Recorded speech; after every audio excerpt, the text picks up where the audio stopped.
into the kitchen sink. We will chat, we will make you think. You will not want to go to the loo. You could miss a lot if you had that poo. Stay and watch and join in. Yeah. Yeah.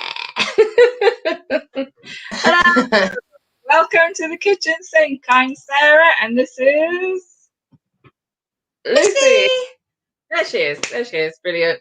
And if you're new to us, we are a comedy chat show. We just have a bit of a laugh, a bit of a giggle, and a bit of chat about everything and anything. And we are coming to you from all over the place. We got Facebook, YouTube, Twitch. Yes. Hi. And we got one of everything. Woo. Hello. So I want to say hello to our regulars. Hello, Hugh. Been well missed, mate. Where have you been? Last 2 weeks. New you and all that. Hello, Hugh. And we got the keeper of the gates. Hello. It says, I've been waiting all day for this. Oh, thank you. That's very nice. So have I. And we got Ray. Ray's awake, everyone. Hello, Ray. Well done. On time. And you've shared the stream. Thank you so much. So if this is your first time, oh my gosh, we got a new format tonight because our guest is coming along at 8 p.m. Reasons that we're keeping to ourselves, keep all mystical.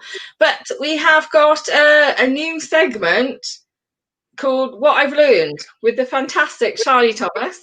So that's coming up soon. You might remember Charlie because we learned a lot from her last time, didn't we? All sorts of stuff. Lots of. I don't know what she's going to tell us this week, Lucy, but I'm very much looking forward to it. Can't wait. So, Lucy, how are you? How's things? How's your week been? It's very pathetic. At the moment, 2020 is testing me slightly. Yeah. So what I've done is I've lowered my standards in life. I think any lower. Turns out, always can get lower. So today I've been waiting for this day since October. I have finally bonded with my truck and I have put the Britney Spears keyring on. Britney is my truck! Little tiny victories! Why? Can you tell us the reason behind Britney? What's that all about? She's not new. She's a bit of an old girl. Right. She has quirks and she's had people that haven't treated her well in the past, but I'm here now. Oh, you can look up. I shouted at the truck a few times during the first week I met her. Please work, bitch, which is one of my favourite Britney songs. I love that Britney song. I love it so much. That song got me through a half marathon, you know. That song's gotten me through days when I haven't wanted to get dressed. I'm afraid to sing it in case we get taken off the air because I'm not sure. Because we're pitch perfect. Yeah, that's the only reason. I'm very good at singing. The algorithm hound would be like, yeah. Hello? Time to reject people. Oh, good, yeah. Oh, cool. So your truck is called Britney. My truck is called Britney. Is she going to kill you? Is she going to be a serial murderer? Or do you feel safe inside her? I feel really, really safe. All the gears are right and the brakes are right and everything is amazing. And I'm just like, oh, God, it's everything I wanted. Just that lack of death. It's a big plus when it comes to day-to-day work, isn't it? My employer. I don't mind my fellow employees trying to kill me because that's just working in a man's world, as they call it.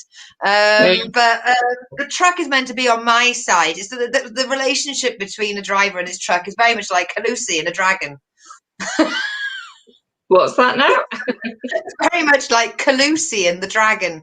It's very much like. I thought I heard you say that killing fields. Pretend for a moment I'm going to fucking clue what that is. It's Game of Thrones. It's the Queen of Dragons. Oh, right. Okay. I haven't watched it yet. I still haven't watched it.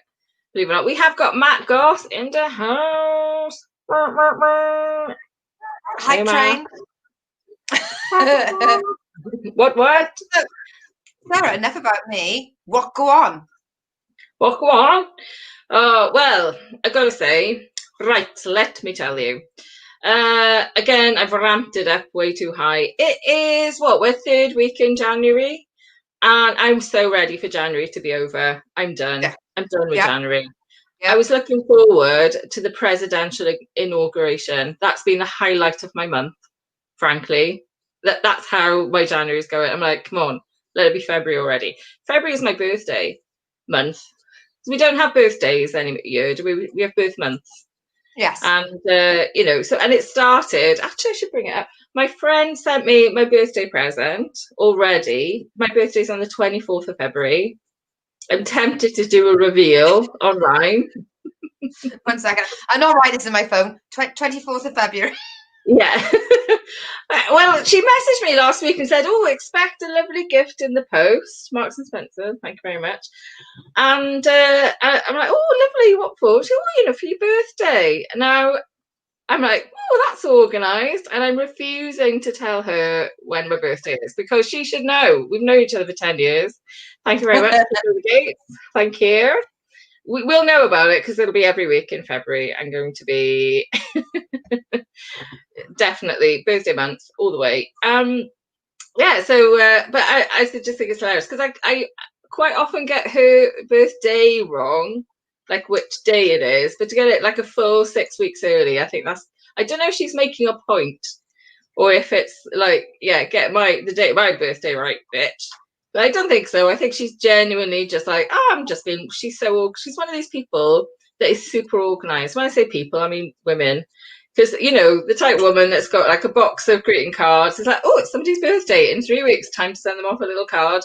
I'm like, I'm in awe of that woman because I'm like, that is not me. Normally I'm like flying down to wherever, card gallery, factory, little, little muffins, the little muffins in there that make the cards. I'm in there going, come on, better grab a card, scribbling it as I'm driving on the way to whatever birthday shenanigans going on,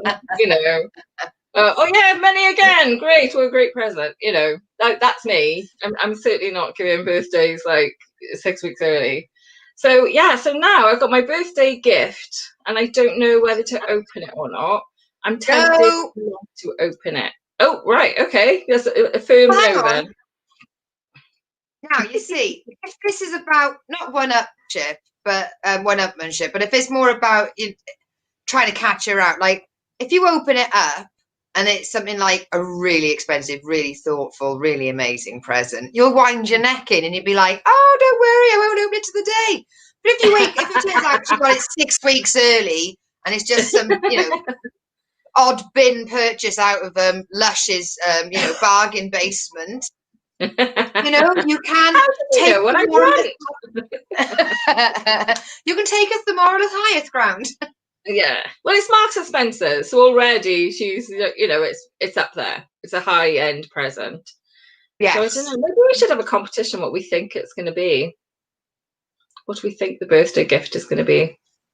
What do we think it should be? What would, if you could give me a birthday gift, and you can, what would it be? Just to cheer us up. Apart from me. In January. Apart from I've got the another gift, but lovely Christmas gift of my good friend. The Eyes of Doom gift. It's a cute cat.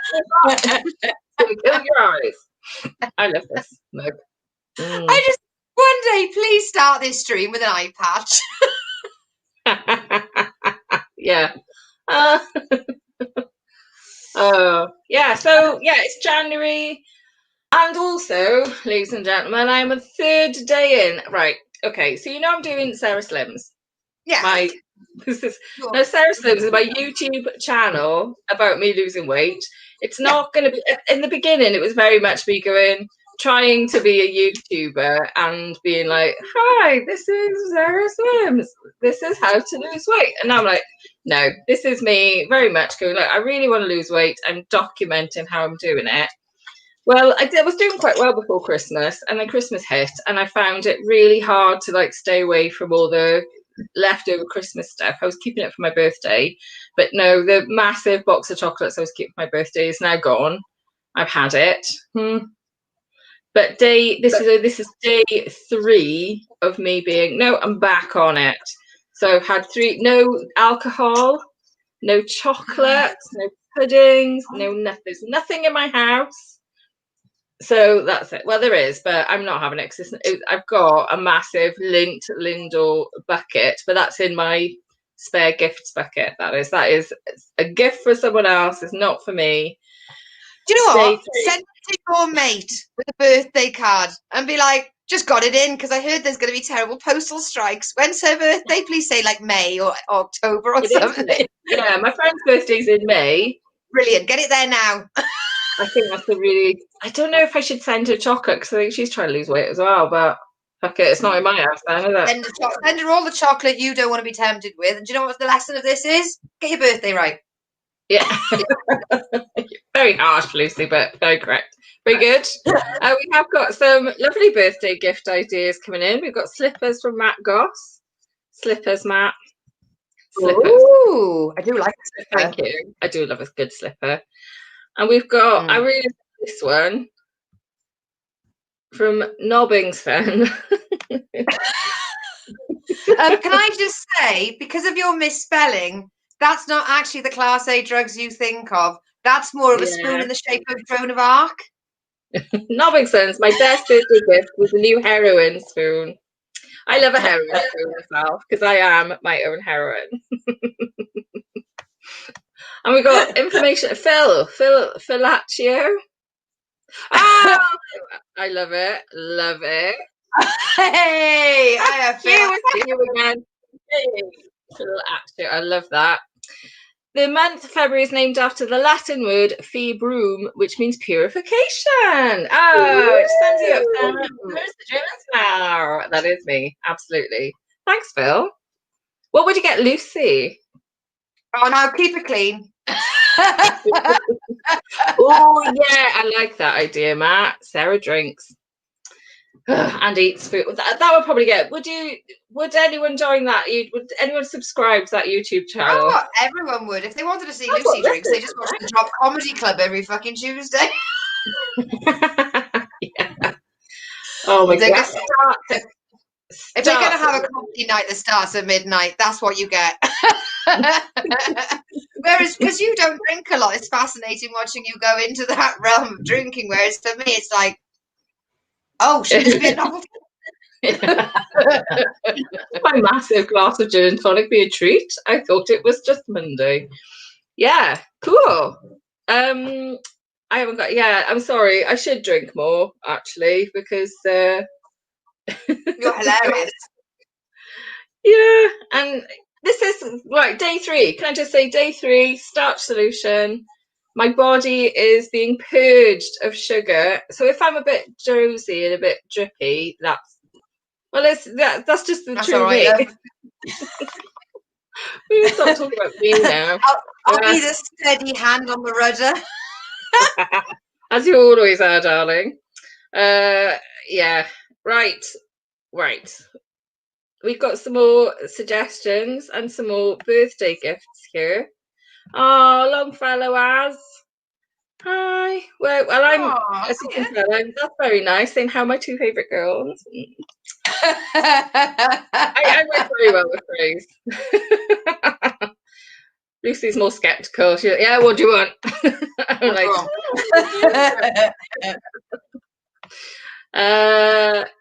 that show. Oh, keeping the dates. Yes, we're going to talk about that show. We got comedy review coming up, but first we got Charlie Thomas telling us stuff she's learned. But we're going to have comedy review later on.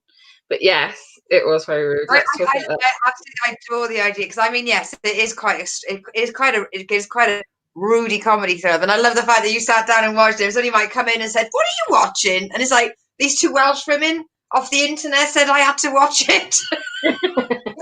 Yeah, it's not my choice. I have to watch it. So it's the comedy review.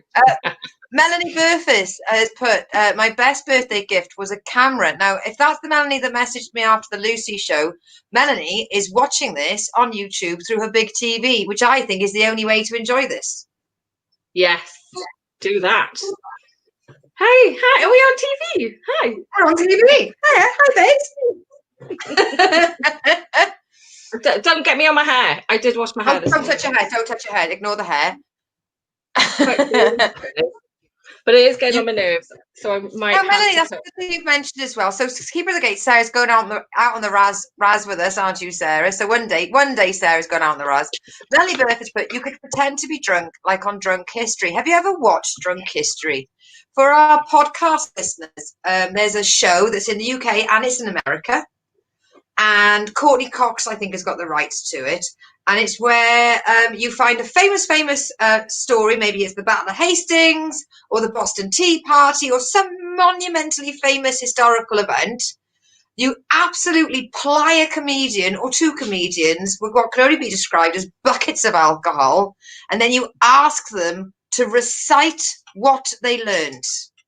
Yes. And I have to say, I if they're pretending to be drunk, I don't want to know. I don't want to know. Pretending? I think they are. The ones that fall over and throw up, they can't be that good at acting. Did you know that originated from a show in Edinburgh? Did it?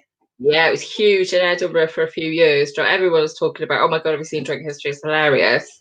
And they had a drunk, so they must have just bought the rights to it, or just it went, well, there's no, copyright on that. Let's do it. If it's good. Because it's Courtney Cox and her ex-husband, Thingamajig Arquette. They've got the rights for it in America. Oh. I'll give Courtney a ring, see where it came from then. So, did you know that was a big thing in Edinburgh? Did he nick it? Get Johnny to stop playing guitar in the background. Yeah. How did you get the rights?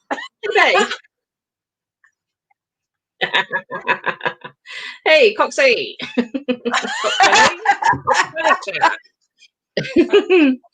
Right, now we have got a guest in our dining room, and I'm so excited. Shani, our special guest, has been, well, she is a guest, she is special. She's not the only special guest. We've got Luke Honnoraty coming up later. But Shani knows shit. She knows stuff. And she's going to tell us some stuff. Catchy, isn't it? So she's sniffing the bottle at the minute. In the dining room. Shall we bring her into the lovely kitchen? Into the kitchen with us? Yeah. I'm drinking herbal tea this week. Sorry, guys. Mate, I have got vodka in the fridge that needs using it though. Well, vodka goes very well in tea. It's called a Russian tea. Would you like just for cultural appropriation? Would you like me to bring her in from the dining room? Yes, please, Lucy. Without further ado, for the first time in 2021, put your hands together for the one, the only Shani Thomas! Yay! Hiya, Shani! Hello, babes. Oh, it looks like I've got giant plants because of your window plants. Oh, yeah! It's plant.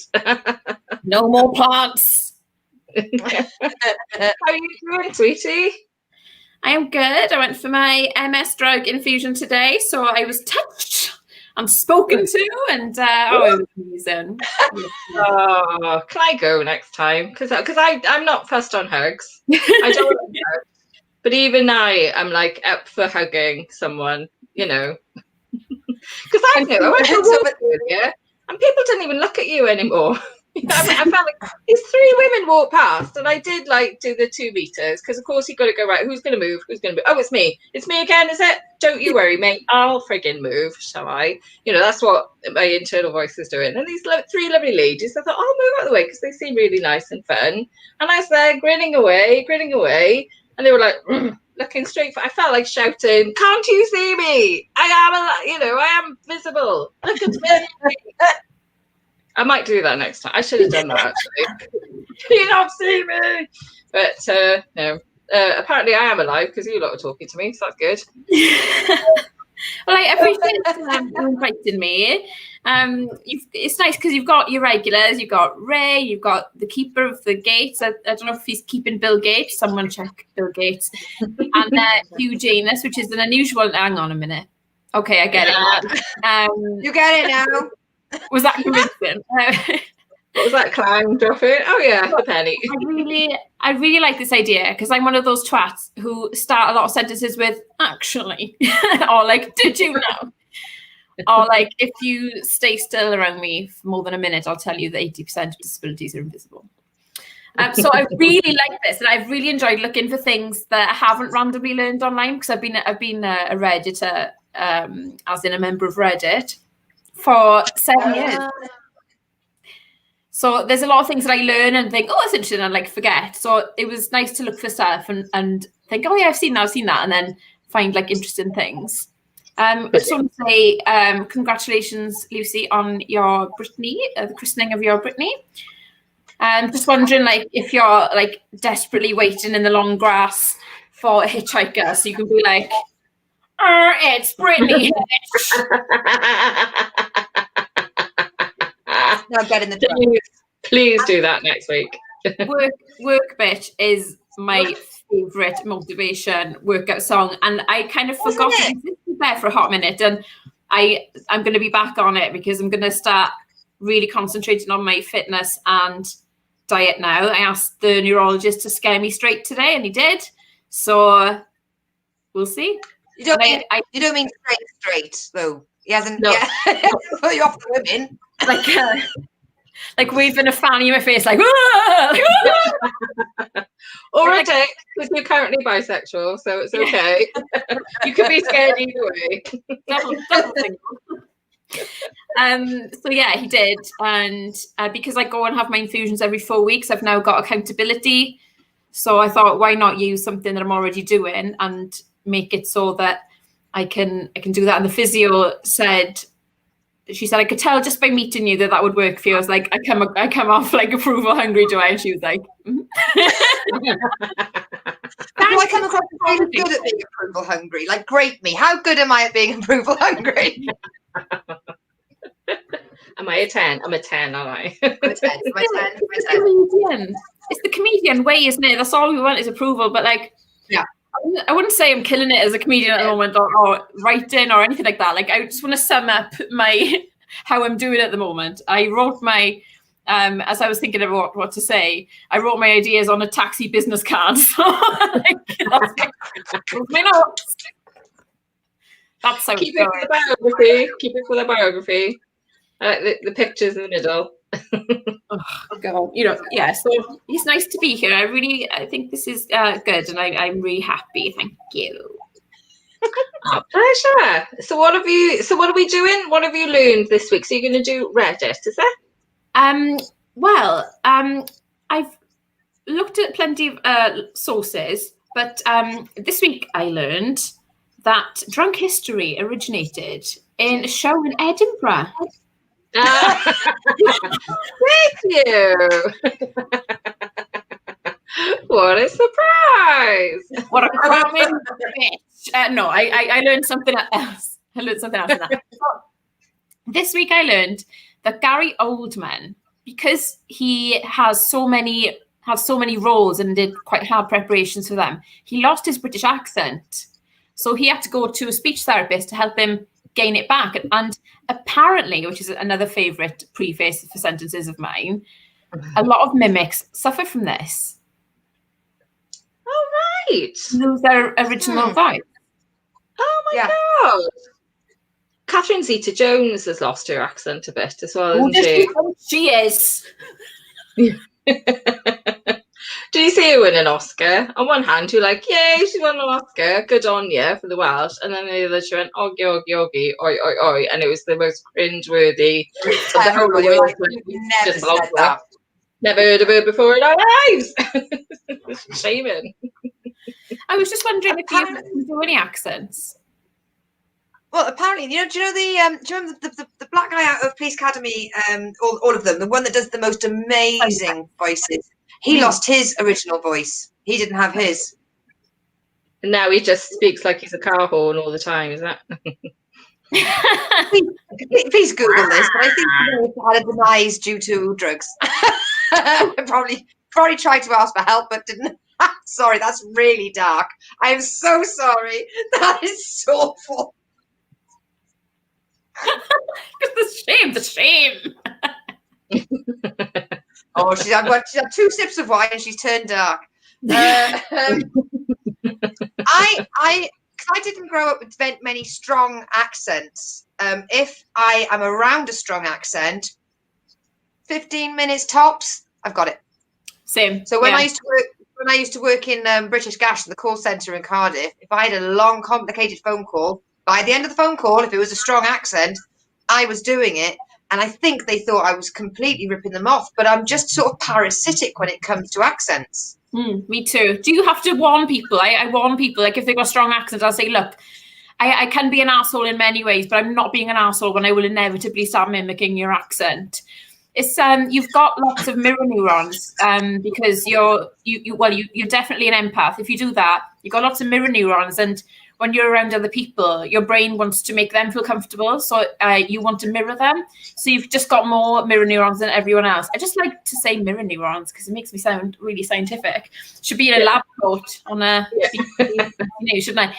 But yeah, it just means that you just want people to like you and you want to make them feel comfortable, but like I say, I have to pre-warn people because it can often have the opposite effect. So do you do that? Do you warn people? No, I have warned people. Because I when I've started hearing it coming out in the twang, I've thought these people are nice and they're going to think I'm a dick. I'm more impressed you've met people that you thought were nice, Lucy. Not you just let them have it. Shani has just said I'm an empath. I'm an empath. I think you'll find. Yeah. I don't meet enough people that are foreign to me or from different areas enough to warn them, I don't think. Don't you teach English as a foreign language? So therefore, wouldn't you be meeting people that have got, even if they're speaking English, will have a strong dialect accent, wouldn't they? Isn't it? Yes. They don't get to talk much in my class, though, because they're trying to learn English. Oh, do you go Mary Poppins because you're the tutor? It's not a conversation, it's a lesson. It's do you know what I mean? It's yeah. Whereas maybe 2 and 4, like when I was on British Gas, I'd be like, how was the move? Have you got your meter readings? It was definitely more of a back and forth conversation. Whereas I imagine you're teaching, you're projecting at them. Yeah. I usually make them bring in food. It's usually every other. I just go, bring in the food of your country and we can talk about it. And we've had some lovely buffets when we were allowed. Last time I talked to people from other areas was when we were allowed in a room together. Haven't done it online yet.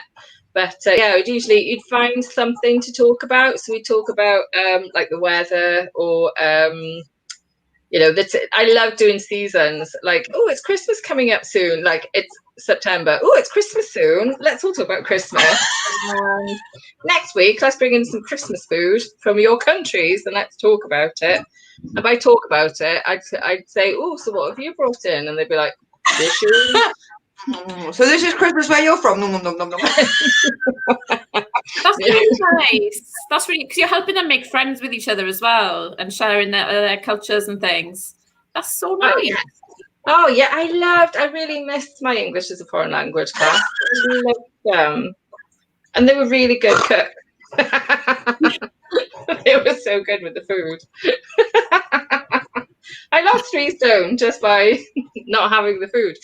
No, they were really nice. But yeah, maybe I don't pick up quite so much. But if I'm in conversation, I have done in the past when I'm in conversation. The worst is the northern. Like, I can't do it now, but why aren't you on that? Like my sister moved to Scunthorpe.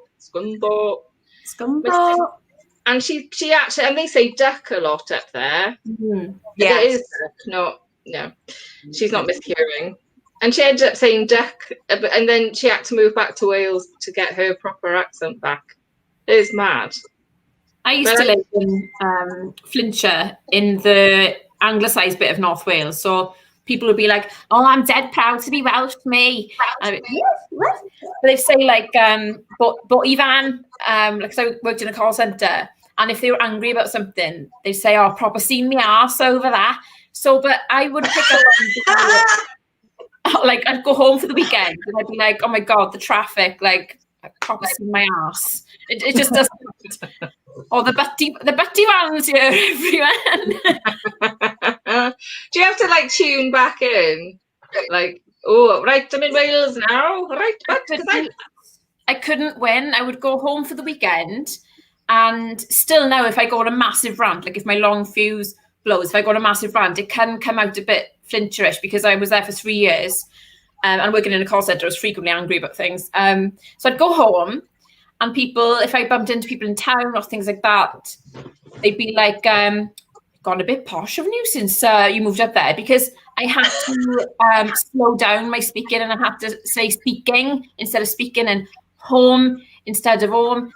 And so then I'd be accused of being posh when I went home. And then when I would go back to work on the Monday, they go, "Oh, Shan, you gone dead Welsh since you went home?" And I'm like, "Well, if I can't fucking win, can I?" Well, I am from Wales, so yeah, it's nice. I mean, I do catch mannerisms of people as well. Like if I'm in a relationship with someone, I catch mannerisms of them, and I can't seem to stop that. But I don't steal their hobbies anymore. So progress. yeah, it's all about progress, not perfection. That's what I keep telling myself anyway. But yeah, that's cool. Well, I was going to say something then. Sorry, it's gone out my head. Someone asked me about my Priti Patel. She gets on my absolute tip, for mainly because she seems to be evil incarnate. I think she's evil. She drops the G's. She's never said the G. She's never said G. She doesn't. Never said Like when you say hang in, you say hanging. She say hanging. And you'd be like, say your G's, Pretty. She's, apparently she's quite posh. She knows what a G is. Do you listen to her? She drops her G's all the time. It drives me insane. Oh, I just really want somebody to, at this moment in time, what we usually have had in the past is at that second someone tunes in and then goes, "Now the kitchen sink is too political for me. Messages us and fucks." Well, Matt Goss earlier wanted us to chat about the flipping parties that's been going on. Did you hear about what Pretty No G's Patel is telling? She's doing her fines about it. Like, did you see about this in the week? Sorry, I'm taking us off on a little tangent. We'll come back. That's good. I love tangents. Good. But yeah, somebody on the weekend, they broke up this massive house party. They were like, "Oh yeah, we didn't know a pandemic was on. We don't watch the news." Oh yeah, we don't watch the news. It's like, what, were you in a bunker? Were you in your basement since last March? You don't have to watch the news to know there's a pandemic coming. Do you not notice? Have you been to the shops? Do you not notice there were masks? People are wearing masks now. Back program that. They've had a conversation. "Oh, what do we do if the cops turn? And what should we do?" It's like, "Oh, I got a plan, right? Everyone pretend we're thick as out and that we've not read any newspaper or watched any TV. Our excuse will be that we're a fucking idiot." And they've all gone, "Hands in the circle. Go, fuckers."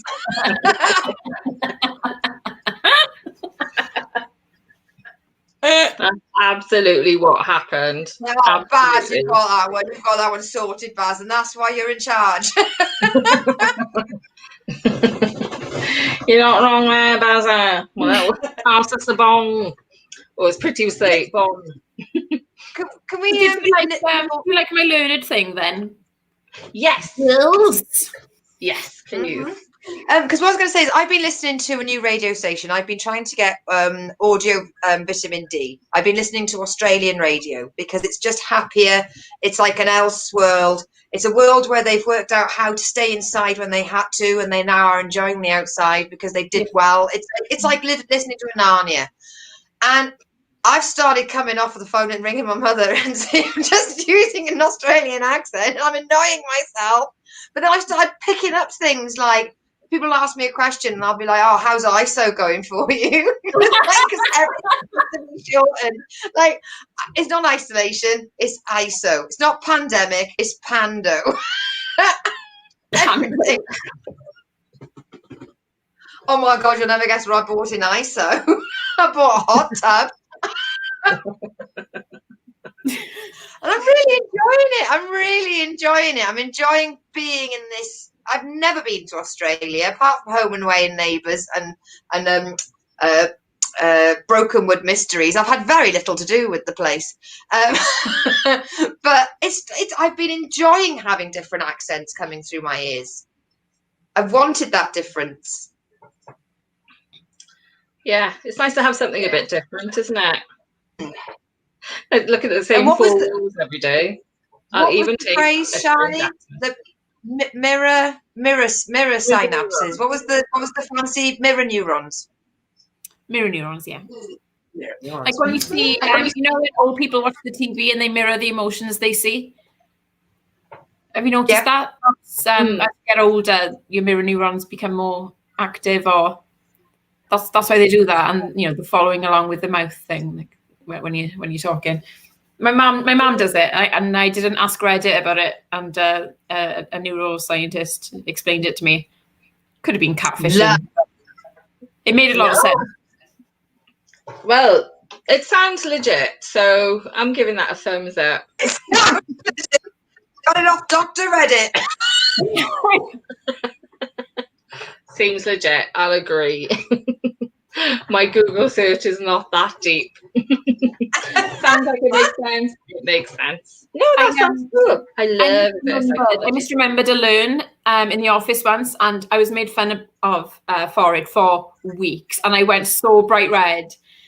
I read a fact on the internet about either odd or even numbers. When you spell them, they don't have a particular letter in them. But I completely misremembered the fact. And I was like, hey guys, did you know that no even number contains the letter I? And there was silence for about 30 seconds. And my workmate went, 8.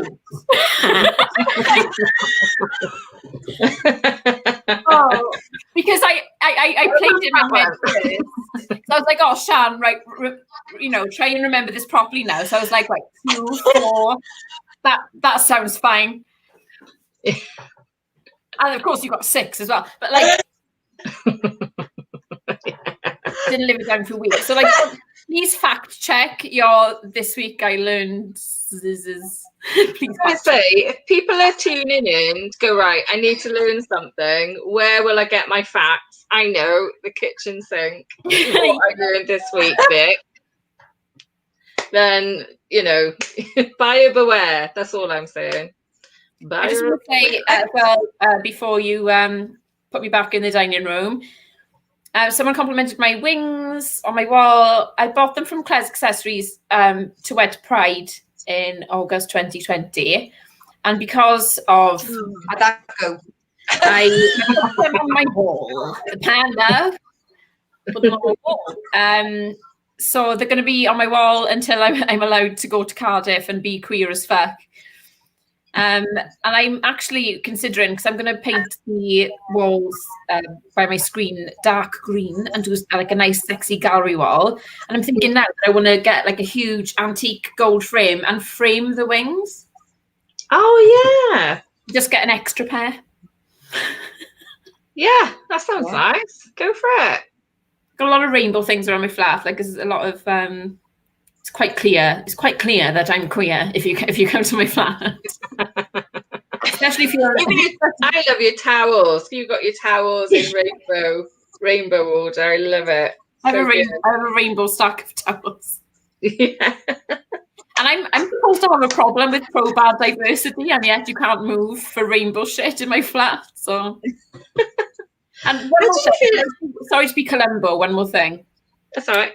One example of pro-bad diversity that just tickles me to death. I was once kidnapped by my mum and auntie and niece and taken to see Mamma Mia 2 against my will. Because I hated Mamma Mia. I'm so sorry for that. And there's a scene where Lily Rose, as perfect and beautiful as she is, she's singing something. She's got her hands in her pockets and she's strolling down the Spanish country lanes or streets or whatever, something narrow and bricky. And then she's with her hands in her pockets and thoughtfully singing that she looks at two women kissing. And as she's walking and singing, she goes and carries on. And like the director going, we like gay women. No problems here. Like, no, that's not. You don't. That's not. They could have had signage going, "This is okay." Yeah. We approve. We approve of this message. I know this is completely the wrong moment to jump in, but we all have a tangent round here. Has anybody seen the Cadbury's cream egg advert with the two men kissing with the egg dribbling, right? And there's all sorts of controversy. And I was like, well, what do I think? And I thought, I don't think I'd find that appropriate if it was like a straight couple. Like if they're going, oh, you know, it shouldn't be a gay couple. I wouldn't want it to be a straight couple. I'm not a fan of Cadbury's cream eggs. And it just makes me think. I mean, I could probably, it's very sugary. It's a hard sugar hit when you get to the inside of that egg. I mean, that is on it. That's sort of like a type 2 egg, you know, straight away there.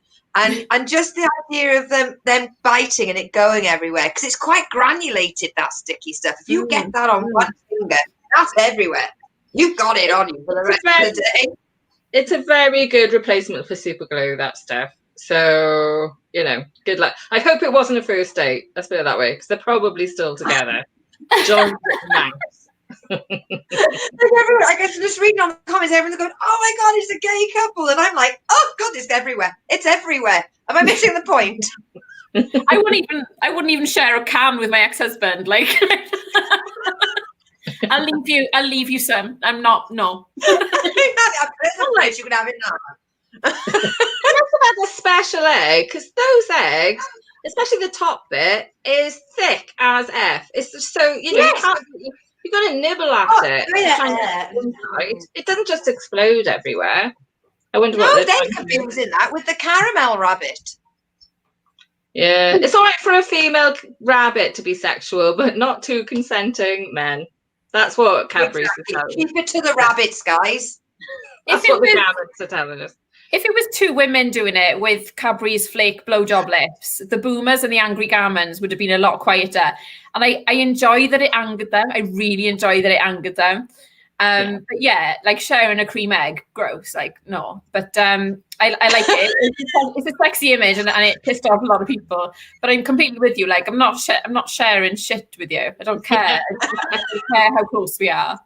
Or where I put your focus. When you said two women with two flakes, all I'm thinking of is bits everywhere. Like that stuff is called for a fucking reason.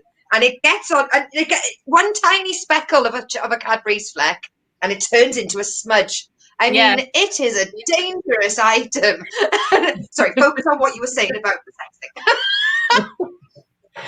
Also, can we just bring in our lovely viewers? So we've had there's been quite a lot of chat going on. I'm so sorry, boys and girls and non-binaries on the chat. Yeah. So let's go with this. I really loved Gaz Dog. If you're still with us, Gaz Dog was like one of my favourite viewers from last week. He says he's posted up in Bangkok right now playing Boggle Hood Rules. How much baht do you think it cost to buy a tiger, either a green or a blue one? If anyone can help Gaz Dog out, I'm a bit scared. He's probably already bought one by now because this was a few minutes ago. I'm sorry, I have no experience on baht. I'd know if it was, if it was the euro, I'd give it at least 50. But also, don't go buying exotic animals because that's animal cruelty. For 1,000 baht, you can get £24. Oh, it's got to be a few thousand then, Gaz Dog. Yeah. A few thousand baht, especially if they're green or blue. They're special there. Okay, and Longfellow is very angry about this comment. He says, Bangkok isn't real. Stop seeing the piss and don't involve Boggle in your lives. It's all fun and games, but don't take Boggle down there. No. You're going too far now. We're bringing Boggle into it. Do you know, I bought Boggle. I wanted Boggle I think for my 9th Christmas. I just like the advert was so good, and then when I got it for Christmas, I was gutted because Boggle it's just making names out of a grid. We couldn't figure it out. Yeah, but it's Boggle the see-through box. Yes, and it's got letters in it, and you shake it, and then it becomes like a grid. I'm not sure if it's 9 overall or maybe more. And you all look at it for a minute and you write down as many words as you can. Now, I'm a very literate person, as in I've read a lot of books. At the age of 9, you know, my wordage was not strong. If you did 3-letter words, my family were all at least 5 years older than me. I never won. I think we played it once. My parents, 1970s parenting was very poor, let's put it that way. Also, really sorry, Longfellow, but it's really hard to maintain an angry tone when you're including the word boggle.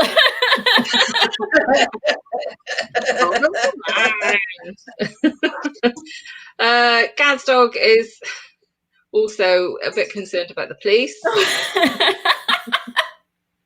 I mean, genuinely, police are 24 hours. I can't think of a single place that are going to say 9 to 5. Other than that, leave a message. Apart from Tiverton. And then he's got everyone off to indie wrestlings. So I think I'm not sure if Gaz Talk is still with us. I think he's buggered off to indie wrestling. Our viewers, we're all into Twitch, and we're interested. One day we will learn how to raid another person's channel, but don't you be raiding our viewers. No, thank you. We need them raided in the opposite direction. Yeah. So I hope you will come back. If you've buggered off, you can't hear me anyway. But I hope you will come back later. Matt wants to know what Lucy is drinking. Lucy? Oh, I am drinking organic white wine called Marinas. But we call it the sheep because there's sheep on it. What? Are you drinking sheep juice? Yeah. How's the sheep juice, Lucy? Some people call that milk. That's cow juice. Get a stereotype or what? It's organic. I don't know why there's a sheep on it, but it's a white wine, and we've become very good fans. There's no there doesn't got that conference wine back taste, and also you don't get a hangover. So, ding. Is it quite expensive? Is it posh? No, at the moment it's £5 a bottle in M&S. M&S though, come on, have a word. Come on. You wouldn't get a bottle. You wouldn't get a bottle of wine for a in Tesco's. I'm just saying. Oh no, I'm getting the Lucy eyebrow. Get down. Yeah, for listening to our podcast, I did give Sarah a raised eyebrow with a slight pout. She's like, I'd normally do. You're lucky I'm not giving you a Paddington Bear hard stare. I only did that for a chance to flick my hair. Here we are. 1980s videoing. Keeper of the Gates, thank you so much for staying with us. Everyone else is hooked up to indie wrestlingus. Although if I wasn't doing this, I'd be like, ooh, what's that all about? I quite like that. It's just sweating men. Oh, it's just sweaty men. All right, I'm off. Right, see you guys. You're right. Charlie and Lucy show. Later on, we've got coming up Luke Honnoraty.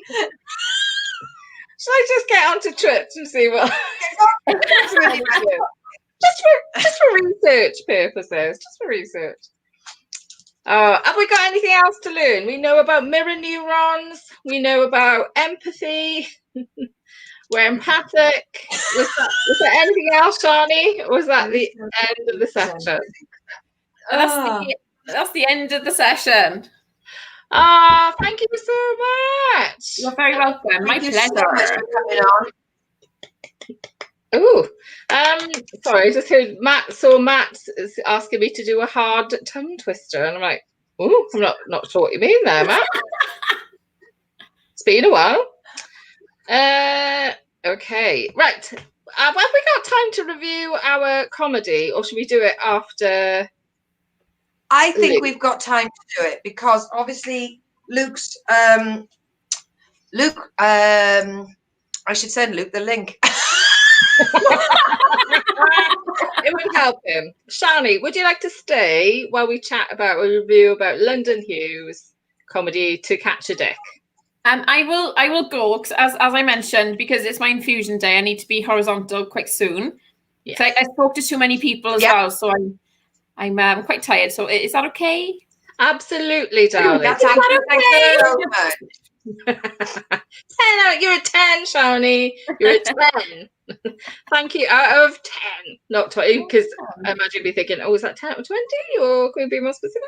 So, yes, thank you so much. Give it up for Shani, everybody. Thanks, guys. Thanks for making us.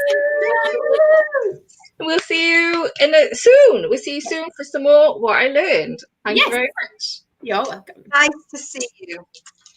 Thank you, darling. See you soon. Bye. Are you throwing me? Bye. Oh, yes. Sorry, Shani, I did throw you out before you said, are you throwing me out? Yes, I am. Yeah. Thank you so much. I really appreciate it. It was so much fun. Right. I'm just sending the link to Luke. He also asked for the link, so he gets extra points. Shani's still with us because she's backstage. She's back in the dining room, and she's enjoying the vol-au-vents. Keeper of the Gate says thank you and bye. Perfect. I think we can really get through London Hughes before Luke arrives. Because I know that Luke's appointment finishes at 8, so I don't know how quickly we can grab him. Okay, cool. He probably wants a minute anyway, doesn't he? He probably wants a minute in the dining room. Yeah. Eating the complimentary grapes. I'm going to keep my phone up, though, because if I do miss another message, it does make me look like an absolute knobhead. Fair enough. Like you're not doing enough. Sometimes I'm an empath. Shut up. Arnie said I was an empath. Thank you. Shani said I'm an empath. Oh, hang on. That doesn't mean I'm empathetic, though, does it? that just means, like, does it? What's the difference between empathy and empathification? I think being an empath means you like paths with an M on it. No. I like empath. I like M-ways. You recommended the Netflix comedy special by London Hughes, To Catch a Dick. So that means I'm first to discuss it. Cool. So I've been listening to it today all day. Stop starting, and I've been having it on the airwaves in my truck because I've been doing my job, and I instantly she's very Tiffany Haddish, very Tiffany Haddish, but I can imagine if someone doesn't like this, they also have an argument for why they don't like WAP. Or any of like the Cardi B or anything like that, where, I mean, is it OTT? Yes. Is it allowed to be? Yes. This is not an open university lecture on mathematical formulae or how to improve the congestion zone. This is a comedy show, and I feel that she had very Dave Chappelle type. And sometimes Eddie Murphy, maybe even Richard Pryor, that repetition of short, sharp words. And first of all, I listened to it and I thought, yeah, these are very cheap jokes. But then I started listening. And there was a lot of work and a lot of craft that went into what seemed like a lot of flyaway lines.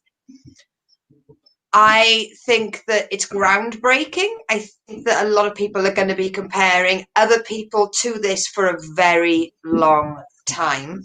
And I did a comedy course. I've mentioned this to you with a very well-known comedian. And there was only 2 females in the group, and we were telling Rudy material. And his quote was, "Well, it's not like you can do a half-hour routine on a blowjob." And me and the other girl looked at each other and thought, London's like, oh my time. I mean, no, I got nothing with me this week. Nothing to share. And it turns out you can do a lot more than half an hour. Yeah. Sometimes I found it a little bit. I think if I'd been sat down, glass of wine, couple of friends watching it, all giggling together, it would have had a different emotional response to it than somebody that's listening to it with the reviewer's cap on, doing another thing at the same time. But genuinely, there some of the jokes I thought, is that testing it a bit? But other times I really, really enjoyed it. And I have to say, fucking well done. I mean, wow. Yeah. Oh, good. I'm with like the Keeper of the Gates while you were reviewing, while you were chatting there, said it wasn't really my humour, but that comedy. But there was one joke that made me laugh, which was eating fancy cheese with white girl names like Brie. I'm with you. I mean, I think it's because I wanted to absolutely love it. And I think I did love it. I loved that her craft, her, the way she just puts herself out there and performs. She really performs the shit out of this stuff. Yeah. And I'm like, okay, I was watching it, like when I was so keen to watch it. I watched it, like she tweeted that it was out. London tweeted it was out, obviously following Twitter. And I don't know her, I didn't know much about her background. I've not seen her on the circuit. I'm not aware of her. All I know is from what she put on Twitter. And I think that she, she's someone who is clearly going to do better in America than she did in Britain. Let's put it that way. I didn't know it was set in America when she started. And she went, "No, I like a Beyonce, but I'm actually a Penelope." And I just thought, no, you're not, love. But of course, then it clicked she was in America. So of course, they think that accent's posh. Yeah. For the Americans, they know it's not. She started getting American attention, like massive. And like I've seen like those little adverts they got when you watch a comedy show on Channel 4. They have a little snippet to advertise Coors beer or something. She's one of the acts on there, like rapping and doing rap battles with the other acts. I think Natasha Demetriou is one of them as well. Doc Brown is one of them, the rapper Doc Brown, not the other one, not the clown one. And she was clearly started to rise in Britain, but now she's clearly going to make it big. And I mean, she's got a Netflix special already, and it looked really good and really polished. But I have to say, I didn't sit there hear myself laughing. No. I appreciate it. I appreciate the jokes and the craft. And again, if I was in a club watching her, it would have been massively different. And funny enough, I was like, right, whenever I'm a bit like, I'm not sure what I think, and I'm not sure what I want to say about this, because I don't want to just go pile of poo, because it absolutely is not. It was really good. But it is difficult when you watch a comedy and you don't laugh I didn't laugh that much out loud, because I think it's not massively my material in terms of, I get embarrassed talking about sex. I do talk about sex on stage. I have got some sex jokes, but inside I'm like, oh God, the stuff that I say about sex is actually quite similar to her. Obviously she takes it much further, but but I get embarrassed about it, because I'm like, I never got into comedy to be on stage and do dick jokes, really. But it's quite often it's what has the biggest reaction. If you're a bit drunk on a Friday night in an audience, you kind of enjoy people talking about sex. You don't want them talking about, feminism or, anything too political, really. You just want to relate and have a bit of a laugh. So anyway, I saw one of these reviews in The Guardian, I think it was a 3-star review out of 5, which I think is a bit harsh, really. But that review was very much, I saw this in Edinburgh, in an attic room in Edinburgh, and she walks on like she's a fucking queen that she is, and smashes out of the park in that environment, and people are killing themselves. But in the environment, on this Netflix environment, not so much. And also, it was filmed during lockdown, so people in the audience, you can hear them, but it was filmed outside, and people would have been far apart. So how hard is that to do? So overall, I can't wait to see what else she comes up with. I think, I really hope she comes up with more stuff. If I saw her live, I would want to go and see her live. Yeah. I think it was great. So there we go. I've seen her. She's been on Alison John on textual healing on that section. She did a little phone in, and I know that she's been on the Drunk Women Solving Crime podcast. I know of her, but could I sit down and go, she's the one that does this stick about such and such? I mean, for her to get a Netflix special in America during Pando, it's pandemic. Sorry, during ISO she got a gig. But I mean, she did. She because she's not a name she walks on there and she punches you in the face like Tiffany Haddish. And you know what? I think there is such female comedians can be schmutty, they can be rude, they can be offensive, but they can't have too much confidence whilst they're doing it. So Sarah Millican will tell an absolutely depraved, disgusting joke, but she'll look like she's going to take your library books out for you. Yes. Do you know what I mean? Whereas she's sort of there going, I mean, the opening introduction to it is she's being given head off a researcher and she gets his name wrong. I mean, was it the fact that Netflix just gave her the front cover of a Louis C.K. Netflix special? Who knows? It'll be discovered at one point. But fucking good for you. Just, I mean, if you could bottle that confidence. Because do you remember 3 years ago when we started this? We had Jenny Collier on, and she did point out, if you're gonna do a rude joke, it's go hard or go home. You can't mutter you can't do the punchline, and you can't throw the line away. You've got to lean into it, and she fucking leant into it. She leant into it for an hour. She leant into it. Yeah. And I love how positive, sex positive, female sex positive, and keeping the gate, sit on faces. If you watch it, you will know what we're talking about. You know what I mean? That's not just, and to be honest, that's not usually just the sort of thing we get off Twitch. Now I'll have a word said against Twitch. Gaz Dog comes from Twitch. I can't wait to bring him back. I really enjoy his stories every week. The only real thing where I did my old woman face, where I went, is when she said they moved to Brighton, and as 14-year-olds they sucked a load of dick. And in my head, I didn't like the idea of 14-year-old girls doing that. I know they do, but I don't need to know about it. I didn't do that. I just like having along, and she's going, you got Claire with the chlamydia, not to be confused with Claire that doesn't have the chlamydia, and I was called the seagull because I could swallow it. And she was like, we were just normal 14-year-olds going around sucking as much dick as possible. Hi, Luke, just joined the dining room.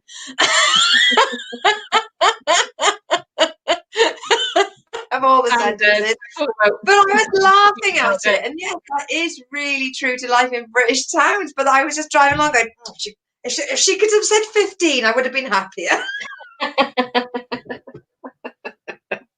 Yeah. Now we know what all the bad girls were up to at age. The girls that sat in the back of the class. Yeah, that was not me.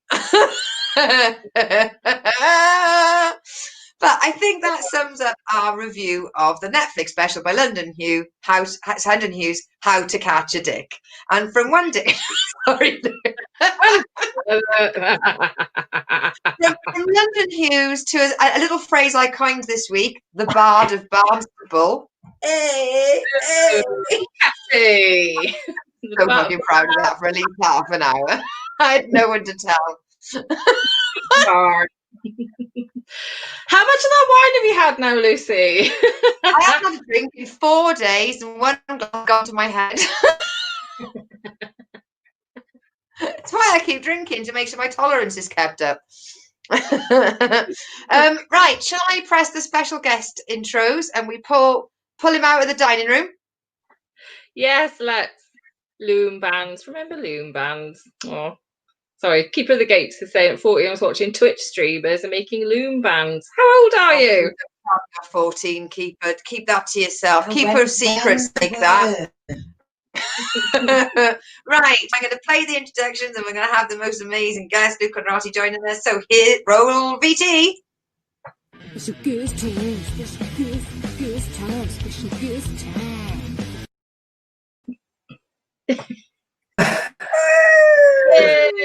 Quality. Luke, are you in a cave? It's very echoey.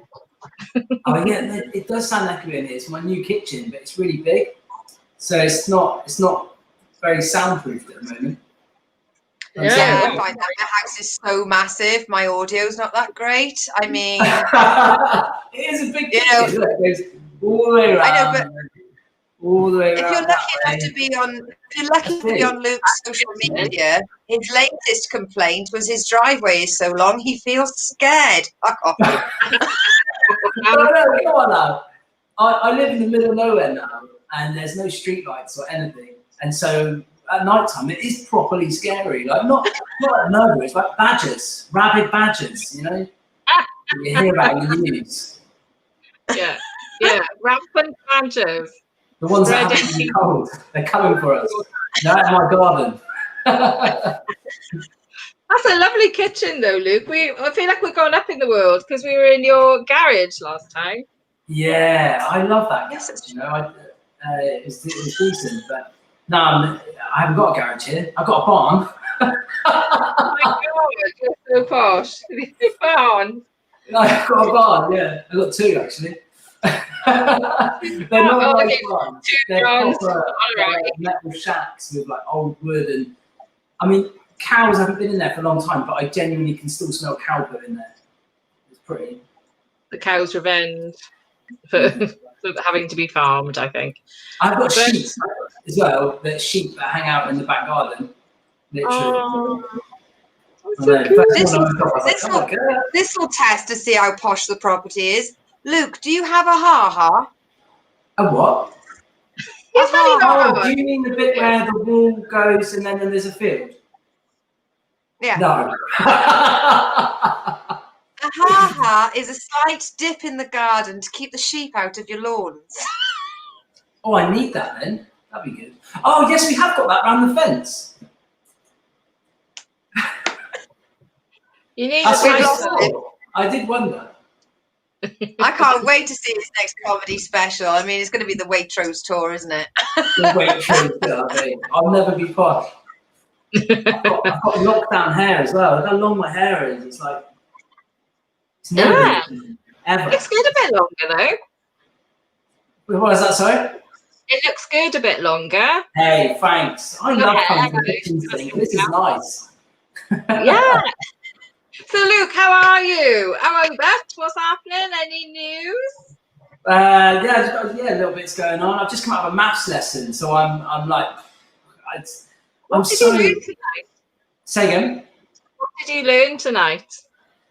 So today we were doing how to measure triangles and how to measure angles on straight lines, as well as if you've got like a dodgy shape. I call them dodgy shapes. Irregular shapes is actually what they called them. And then we were doing algebra. Oh God, algebra. I hate it. It's the biggest load of rubbish ever. But I didn't finish my GCSEs at school. I left school I just turned 16 and I left school, and I didn't do my GCSEs and that. So I need to. That's why I'm redoing them. Oh, good on you. Well done. 36 years old. Like algebra? Say again. Why?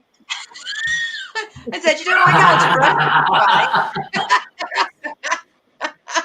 Mate. Oh, it's funny. I like that.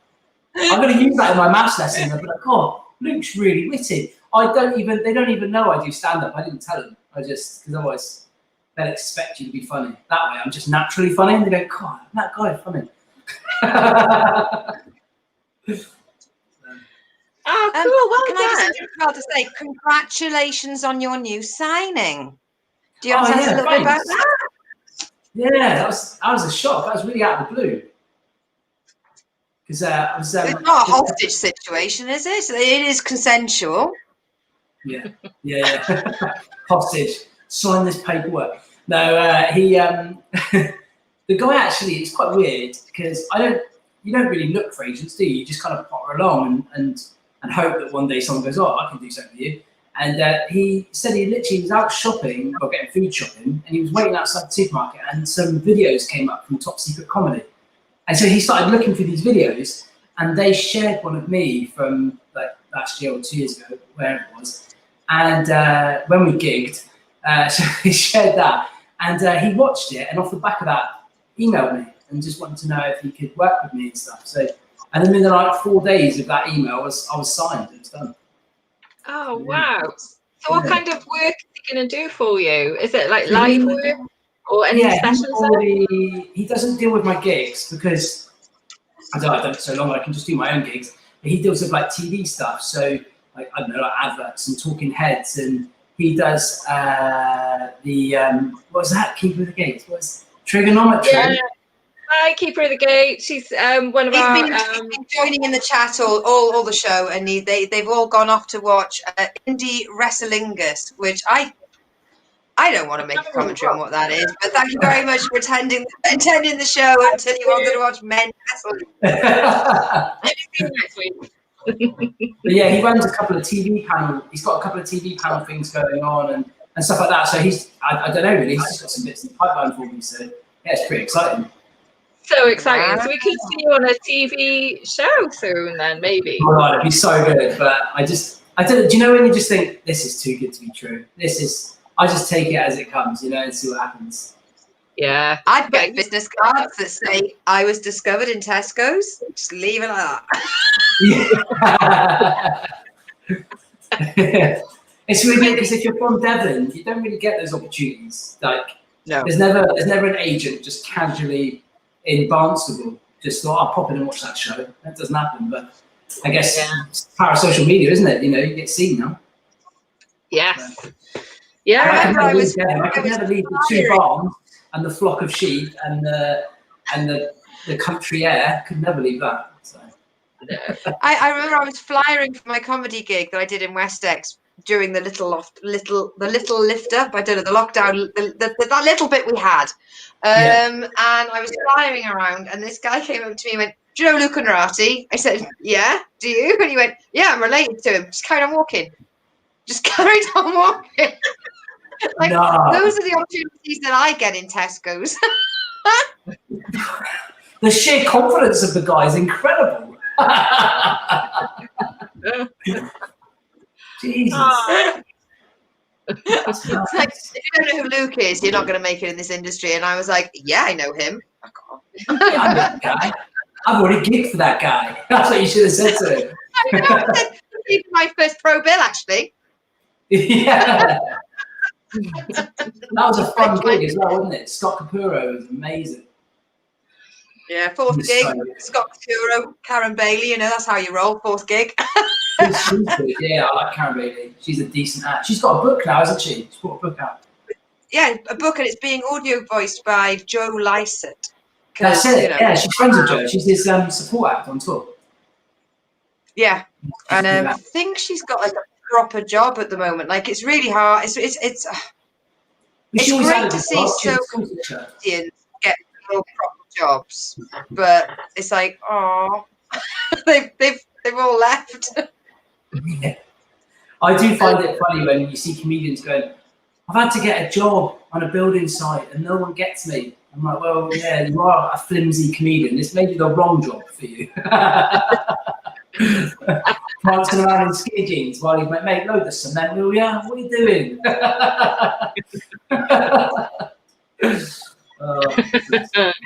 Plus, a lot of comedians are like middle class kids, aren't they? They've never had to have the job. they might have worked at daddy's accountancy before, like sticking envelopes together and that. They've never had to be told what to do by someone that's potentially related to their staff at their mum and dad's house. It just must be soul destroying. Yeah. It's when the lock, even, and it wasn't like, I remember somebody saying, I think it was Joe Dysart saying on the Big Fat Quiz of the World, like their news quiz of the year, like how some people went absolutely nuts at the very beginning of lockdown. They didn't even wait for a few months of insanity to boil over. Because they went proper batshit sort of 3.5 minutes after lockdown was announced. And there were so big name comedians that were just like, don't make me mix with the muggles. Yeah, that's what it is. Really, we're really trying to spread the word that art is work, and you need to support the arts. And what we do is more than just telling dick jokes. But these guys were really letting us down at the beginning. They were like, okay, with them. Oh god, it's so true. I've always worked though, like done comedy and had a job. I've never been just comedy. I've always had a job. I love the fact you're a truck driver and you gave me advice on moving in. I feel that's quality. Messaging me like pictures of her in the snow with her lorry, going, don't be a pussy. Yeah. I told her it was going to be like dusting a stone. She's like, you pussy, look at this. I'm an ice road trucker. I've got to drive a transit van and it's a long wheelbase. It wasn't a transit van. I was like, here's an arse in Switzerland. It was a long wheelbase Mercedes. It was 4 meters long. It's like a bloody bus, mate. I couldn't believe it. But I always wanted a pro comedian to ask me for advice. So tick, I was like, put the load low and wide, take it slowly, take a shovel, don't jerk the steering wheel. Yes! It was great advice as well. When I loaded it, for the first 2 loads I did moving house, I followed your advice. Then I lost the will to live and just loaded whatever into that van. I was just drop kicking everything into it. So it could have been like 20 kilos on one side and then 400 kilos. And it wasn't icy though. It didn't actually snow, Luke. So my advice was for snow, and you took it on board because it was a bit chilly. No, we were predicted snow, Lucy. It was a dangerous time for all of us involved. It was a very tough move. Going back to I'm really glad that you said that you worked as well as done comedy. Same as me, the dream was always to do less of the day job and more of the comedy. But have you ever had shit off people for that? Like, I've heard stories of full-time comedians being a little bit shitty if you're not a full-time comedian, or being a bit like, oh well, this is the only thing I can do. I can't do anything else.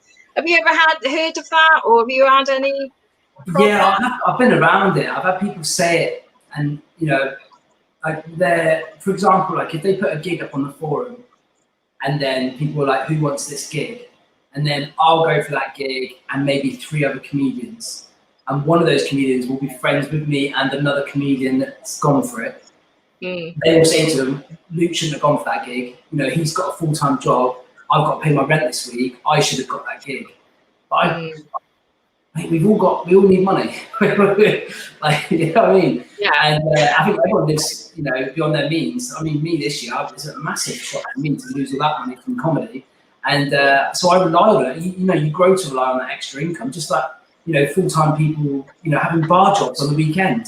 You're not going to go like, oh, don't worry about my bar shift, mate. Give it to Tracy. Yeah, give it to Tracy. Yeah, she's all right. She ain't got a job. You're going to take it. You need the money, don't you?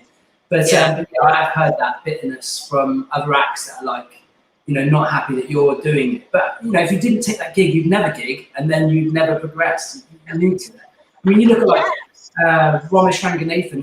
He was filming, I think he was filming either Mock the Week or Live at the Apollo, and then going into school the next morning and teaching.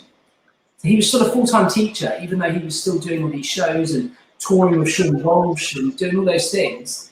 So it's you can't, it's hard just to quit the job and then, because if you've got a family, I've got 2 kids and a wife, I can't just quit and go guys, we're gonna live the dream now for daddy and have no money. Daddy, I've got no clothes. Yes, but Daddy got to tell jokes last night, didn't he? Eh? Remember, it's all about me now. It's all about your father. It's Daddy's time. Yeah, exactly. Yeah. Getting I nice had for no 5 clothes years. on, and I'm redoing it now. It's like, and also like, if the minute you got a mortgage, like I'm, late 40s, and by the time I got into comedy, I had a mortgage. I might not have like a husband and kids or anything, but we've all got bills to pay. Yeah. So there is no money in comedy. When people come in new to it, like I used to do comedy courses or help new acts. Anybody that wanted to do it to get their 5 minutes just to start. Yeah. Like I wonder what it looks so lucrative. You see Live at the Apollo, you see Mock the Week, and you think, oh, those people, they must be full time, they must be raking the money in because they're on TV. But the reality is, I don't know how much money, just being a guest on like Mock the Week is. I don't know how much money that would be, or Live at the Apollo. But I guarantee it's not a year's worth of money. It's not even, probably not even a month's worth of money. And you've got to be able to pay your frigging bills. So I don't know how people, unless you live in, I don't know, there seems to be a lot of people that are rich doing comedy full time. Yeah, I know. A lot of people inherited a house. She brings us up, and we know Lucy's rich. She's a secret millionaire, isn't she? How many female truck drivers do you know? She owns the firm. She sort of pops in and sees the drivers. You all right, Kat? How you doing? Yeah, tell us about your problems. And they're like, oh, Lucy, you wouldn't believe it. I've had to work double shifts and I've got bad back. She's like, Maybe someone what the fuck. Secret millionaire, mate. Look at those lights in the background. They weren't cheap. Yeah. Christmas. Look at that wing back there. Look at them in Asda, mate, do you? Look at the chair she sits. That's a club chair. You see that kind of stuff in a golf club. Marks and Spencer's, that is. Marks and Spencer's. Bloody hell, mate. That is expensive. Exactly. Yeah. I didn't like to name names, Luke. I didn't like to name names, but now it's out there. And that's Marks and Spencer's. And that's Marks and Spencer's. And this dress, I've just realised I am fully catered for by Marks and Spencer. Hang on. Are you Marks and Spencer? Are you Mark Spencer? Is that what this is? You're coming out? Yeah. You're related. Damn it, I should have put myself in all those Christmas adverts. Fuck, I've missed an opportunity there. What's the wallpaper you got? It's a bit of posh wallpaper there as well, I can see. Kind of wallpaper you get in the Hilton. I came in the house. It came in the house. It's very dated and it definitely predates Dora Ashley. Oh, really? Yeah, the house was decorated and this was done by Dora Ashley. Never touched that. Yeah. Exactly. Like it's an original William Morris. He did it himself. You're well. I started getting a few gigs for January, and I was like, yay! I actually had a diary, and I had a date, and I put it in. I put it in the new diary, and there was a big empty diary except for one date, and I was like, I'm assuming you too. You also got. I mean, Sarah, you started cracking up the dates we looked to do in that comedy fair. I mean, at the moment, everybody is just on hold. There's. I mean, I've even booked Luke for a gig that I don't even know. I don't even know when it's coming back for. It's. And then I heard today that Glastonbury 2021 is being cancelled. Really? Didn't see that coming. Can you imagine? If you're social distancing at Glastonbury, 20 people at the Prism. Primary stage, 400 400 people with that. We're trying to get like you're all fine. We're trying to get 25 people in a village hall, and they're kicking off because 300,000 aren't allowed to take over a fucking field. Like, guys, literally, like overflowing Portaloos, no social distancing. Like, it was obviously going to be cancelled. I think it's silly for them to even try and go ahead with it, but you know it is. Yeah, I love how naive I was. Like last August, I was booked. Lovely Graham Wilkes said, "Come down to." I haven't got an email or anything. I'm assuming it's not on, but you know. Did you see Graham got engaged?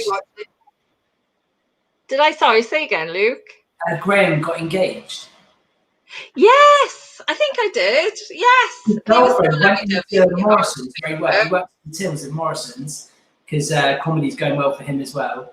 And she got in the tannoy and then started to announce it, walking around Morrison's, and then went to his desk and was like, "Will you marry me?" in that voice, you know, the lady's voice. And then he was like, "Yeah, all right." Honestly, he looked like he wanted the ground to swallow him up. He looked so like, because Graham's just not that type of guy. He's not confident in that way. Especially, I think, like for me as well, I hate being complimented. I'm not very good at handling compliments. So I think for him to have someone say that they love him so much they want to marry him, I think that was killing him. He was just like, stop saying you love me. Even though he loves her, obviously, because he said yes. They're so lovey-dovey on. I might have had to mute them actually, because they're like every day they were like so lovey-dovey on Facebook. And like before Christmas, I'm like, I don't know if I'll ever touch another human being. I think you need to tune back into their relationship in like, I don't know, like 3 years when you start to hate each other. You know, where like you like each other probably one day in 3 months and you put that on Facebook. Oh, look at us walking in a park. And then the next day, like, oh, I can't believe that girl liked your picture. It'll happen. It happens to the best of us. I don't know, they just seem like the sweetest, most pure couple. And, you know, they just seem so gorgeous. So I was overcome with bitterness. I was like, I'm going to have to quieten you down. I will reanimate them, I think. What I love is if he's watching this, he's going to be like, oh, she did she? That gig's cancelled.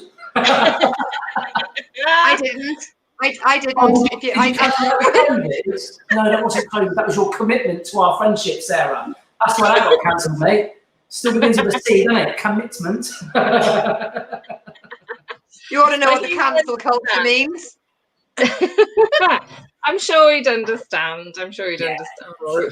But I love how naive we were. Like back in August, you know, booking to go down in February, and I just can't see that happen at all. It was meant to be and the next 2 months, like theatres and all sorts, and I've got tour support that I'm doing for someone in March or April, and so like I put them all in the diary, like really excited, like yeah, it's coming back, guys.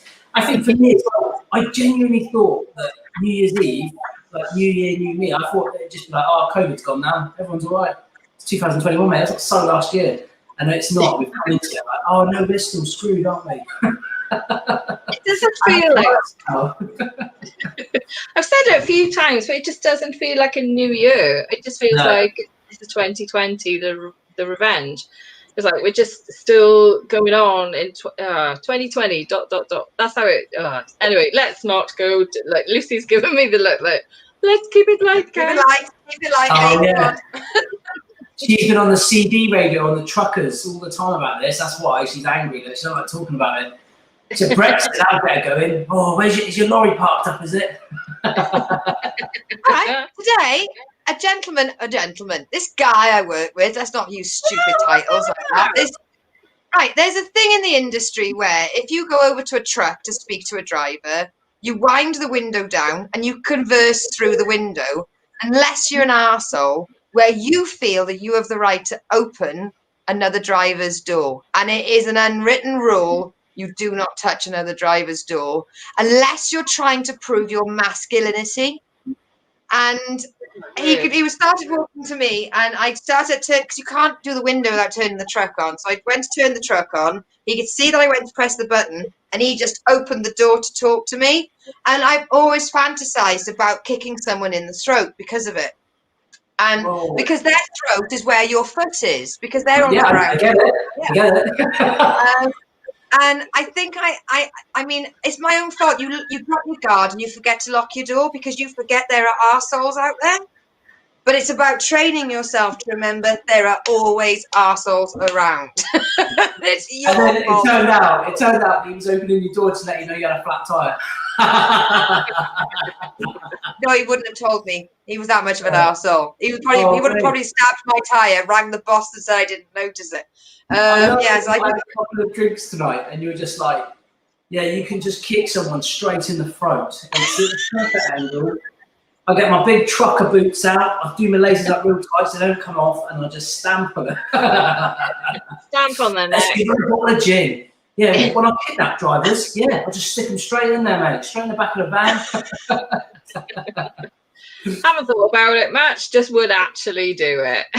do you have a bed in yours? Do you have a bed in your lorry? It depends. You either have a day cab, which doesn't have a bed, or you have a bunk, a night cab. And unfortunately, I only have a day bed. So when I nap, I have to go on the other side of I have to go on the passenger seat and sort of curl into a little ball, and sort of like, because the middle bit is raised. So you have to sort of dormouse it. Whereas I'm used to having trucks that have beds in it. And if I've got a 15-minute break, I can sleep for 13 of those minutes. Oh, I'm that trained. And I do find that a superpower. I love going to sleep on drives. When I drive to gigs, I'll always pull over at the services. Yeah, people don't let me sleep when I'm driving, though. They get really cross when I sleep when I drive. When you drive, they get weird about it, don't they?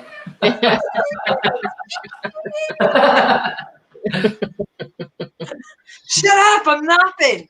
I mean, I do love having the truck driving, and I do love doing the comedy.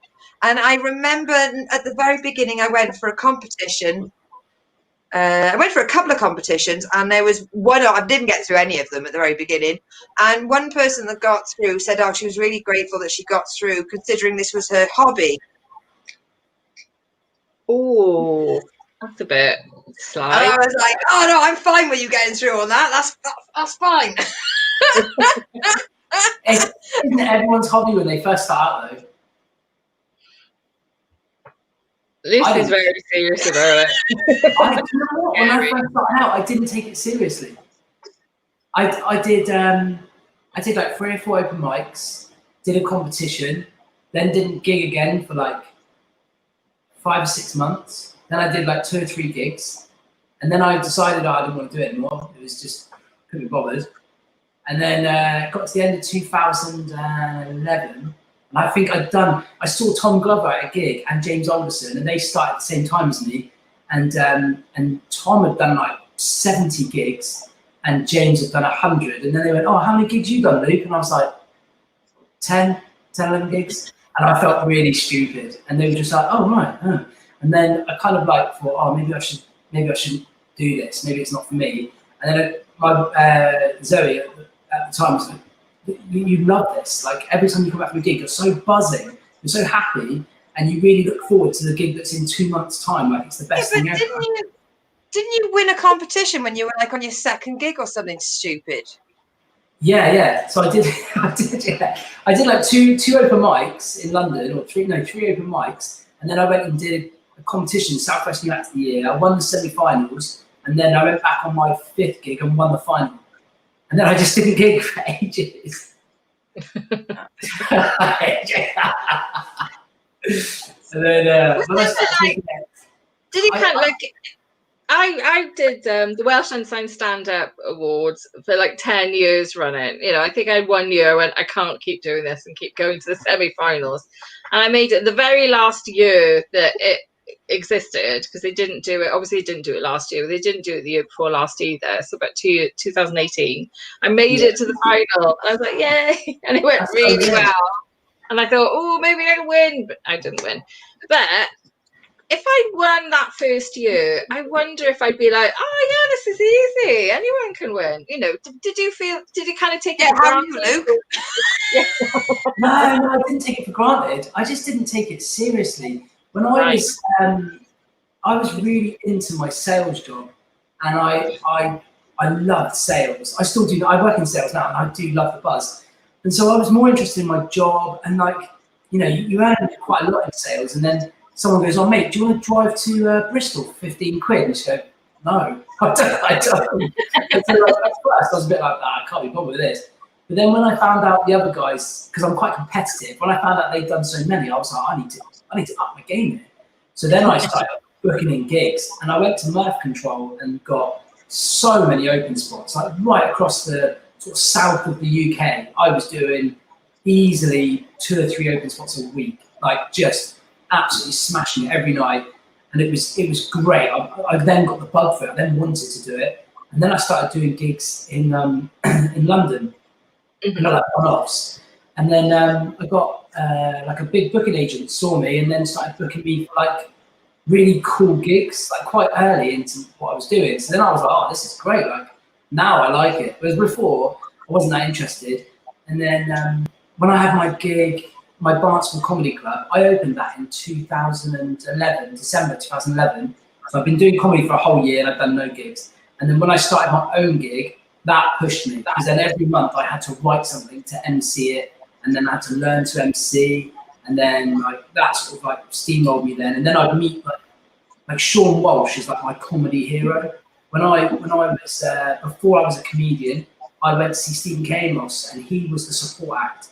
And I'd never seen live stand-up. I was like 26 or something like that. I'd never seen it. And I went to the show and I was like, Sean came on, I was like, oh my God, this guy is so funny. Like he was doing the routine about when you stand up on a bus and you bang your head and you have to look. And he goes, it's weird because you know what you've banged your head on. You know what it is. You bang your head, you look up, you go, oh, it's the roof. And then you go, oh, and then everyone laughs and then you carry on going. He said, because if you don't, you look mental. You can't stand up, bang your head, and then just walk straight off a bus. Like you just look crazy. And when he was doing that whole routine, I was like, God, that's really funny stuff. And so I then thought, oh, I'd like to do comedy. And then my friends were like, oh, go do open mic, do this. And so that's when I decided to have a go at it.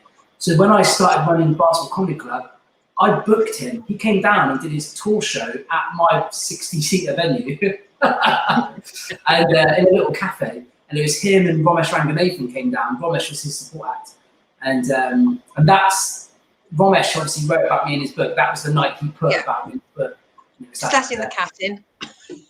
You letting in? You got a special guest? The cat came to the window. I opened the window and the cat fell off the window. I just feel like I pushed the cat off the floor. The cat thought you had a man in the house. That's what it is. Cats come up like, who's that geezer in the house? Yeah. Right, my lighting's really bad. I don't get accused of asking serious questions, Luke, but now we've got you on this train of thought. I'm fascinated to ask you this. So those first 10 gigs, those first 10 gigs you did, even if they were spread over 1 million years or whatever, but you did 10 gigs before you started your MCing. Did you do the same material and develop a type 5 to 10, or did you go random? I didn't know how comedy worked in the beginning. So when I did my first open mics, my 3 open mics, I did just chatting on the stage. So I just went up and talked about what happened in my day. And they liked it. I was like, oh, this works. But then on the 3rd night, I tried it and died. And then this other act was like, oh, what material was it? And I was like, I just went up and chatted. And he said, no, you have to write a set. Like, you have to have material. And I didn't get that. I just thought people just got there and chatted. So then I went home, wrote something, went to the competition, and then when you win it, you have to come back and do 7 minutes. You do 5 minutes on the Wouldn't know. So I went back and I did I went back to do the 7 minutes for the final, and I thought they said you have to write a brand new 7. So I wrote that 5, and then I wrote a 7 for the final, and that was my winning set. And then I combined those 2 sets together, and then once I sort of like got rid of the fat in the set, it worked out to be like 5 minutes. I used that 5 minutes probably for the first 20 gigs I did, and then I ditched it and never used it ever again. And then just started writing new stuff. And then I ditched that, and then I'd go on to new stuff, and then ditch that.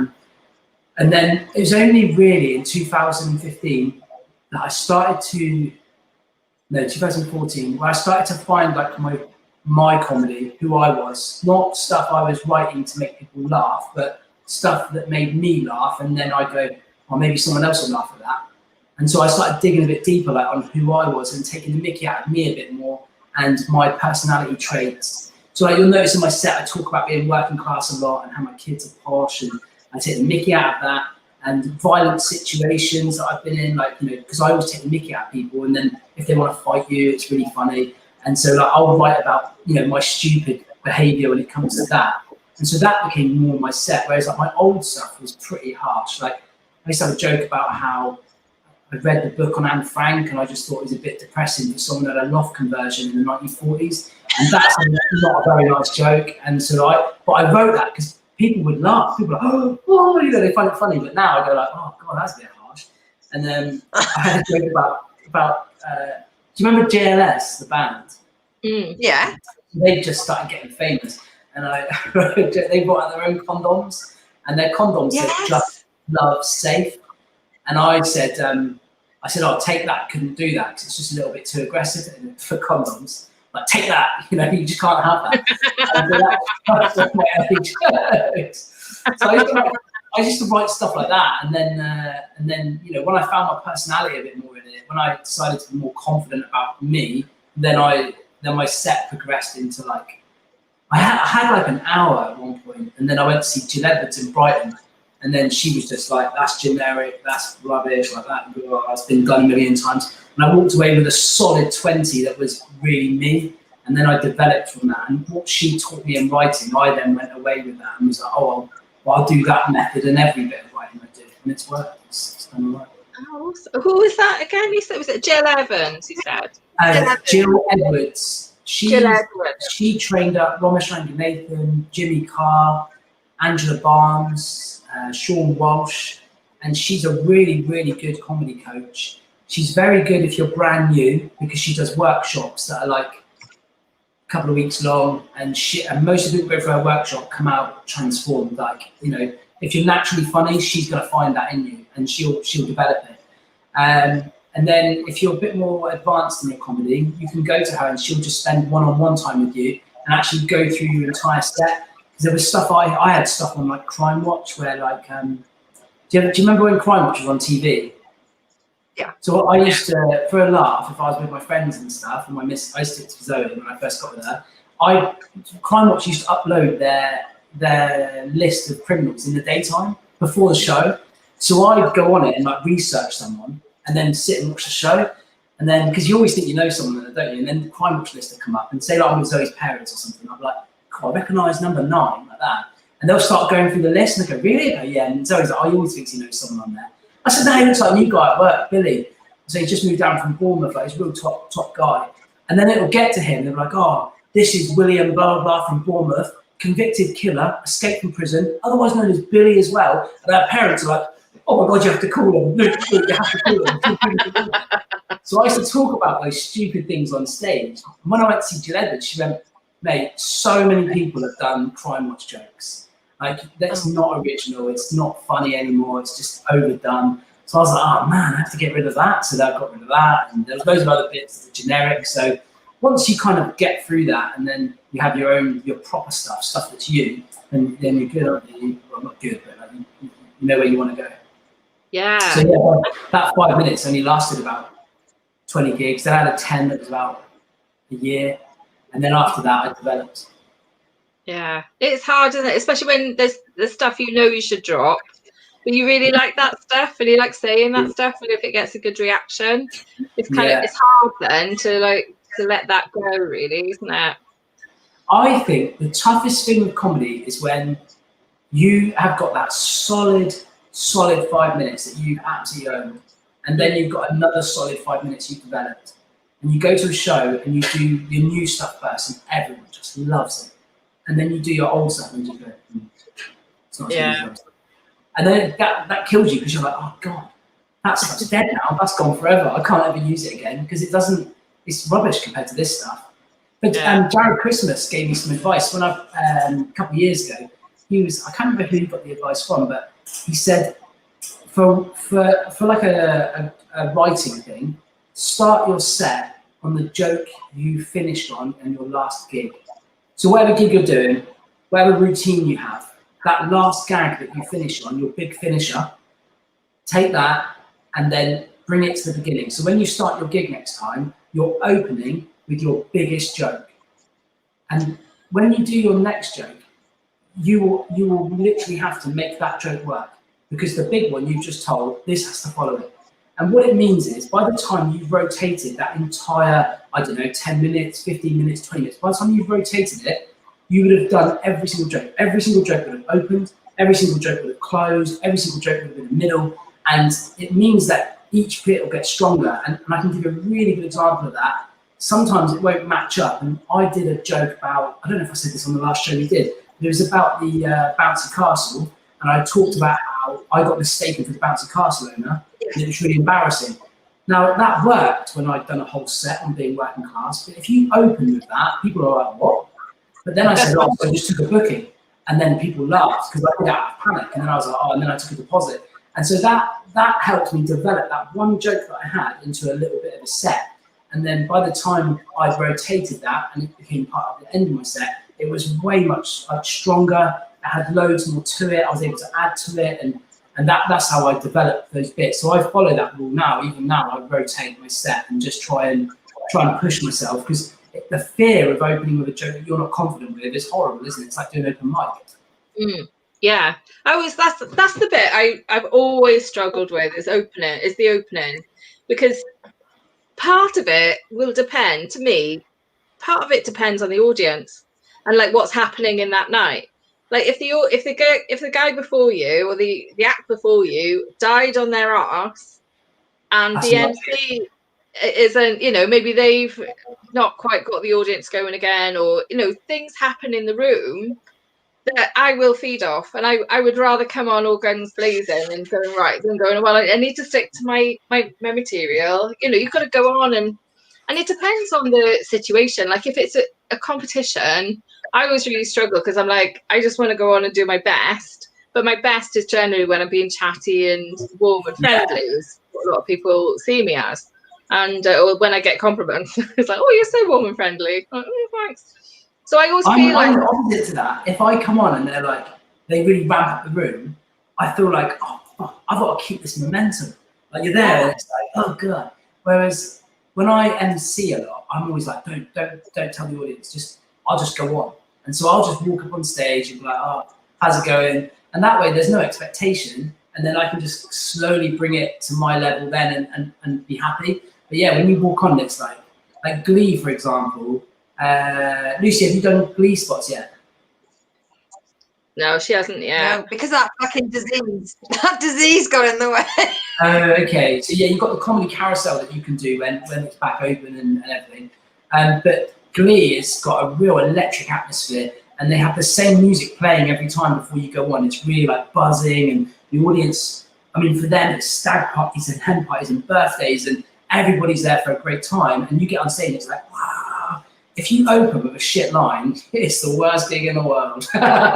It's like, oh god, it's so difficult. And I've done. I think I've done all of them now. Yeah, I've done all the Glee clubs, and they're all just so intense. But the Birmingham one, that's like the buzzing one. That one's amazing.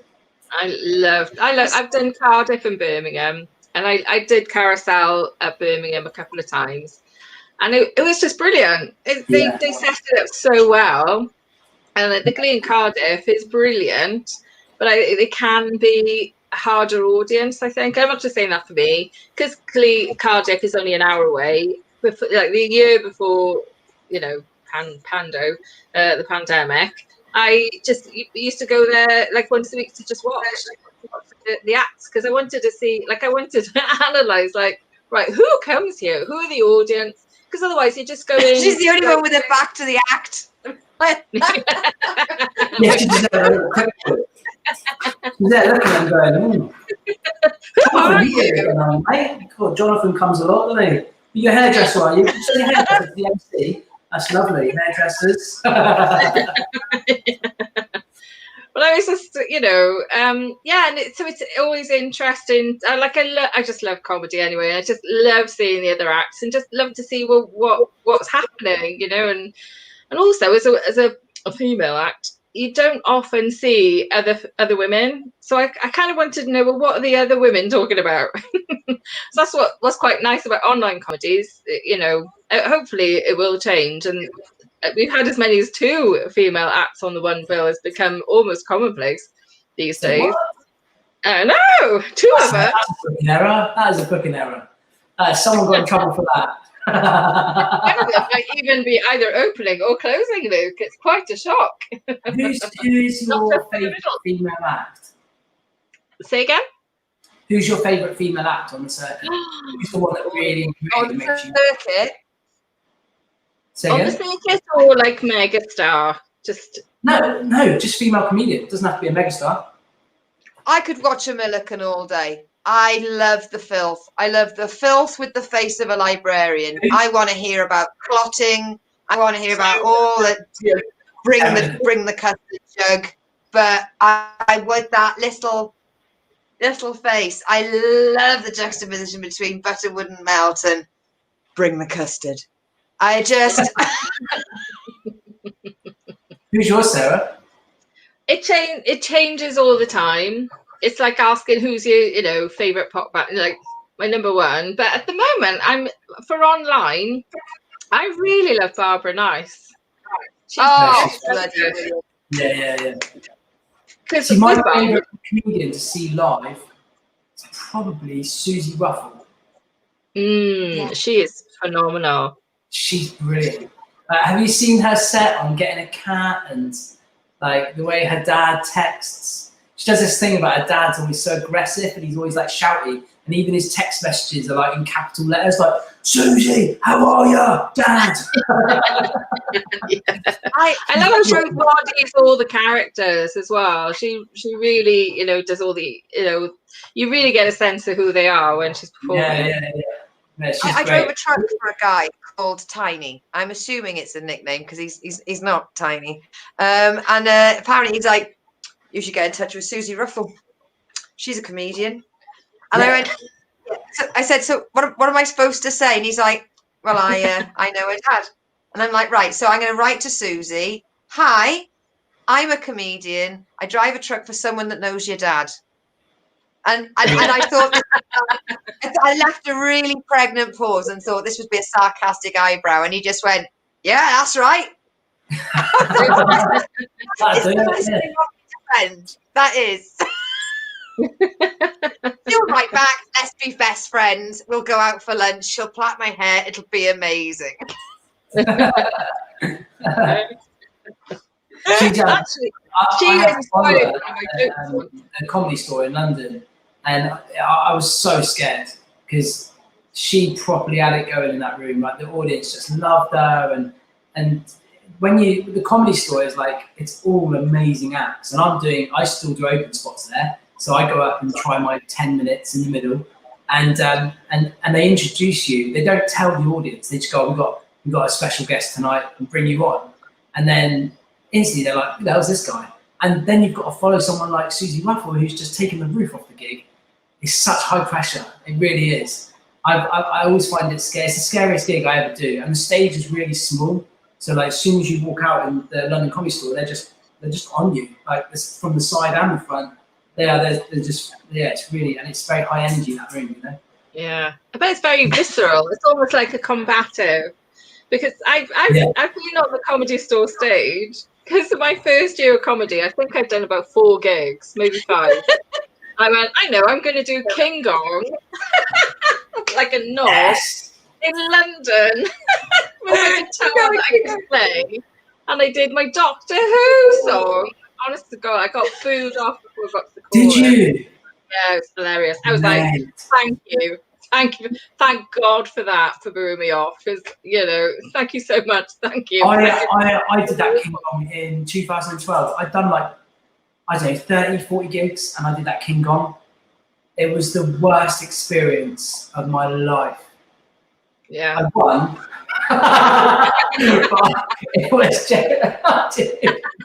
But it was the worst experience of my life because it was because I was literally about to go on stage, and the guy in front of me, I was the second act on, and they brought him on. I thought, I've got sort of 5 minutes here to get myself together, and he lasted 30 seconds. But he's gone on stage. I'm there, like thinking, well, I'll say this, and then I'll say that, and then it was like, gong, please welcome stage, we're going to write, and I was like, oh my God, and I went on into like autopilot mode, and just did it. And then I got the video footage on YouTube, and on YouTube the music goes off because I've won that section, and I'm just like, you can see on my face, I'm like, well, and I'm really shocked. I'm like, this is amazing. And then you have to do the final. What I didn't realise is you have to go on at the end and do the final, don't you? So then I had to go back and do the final.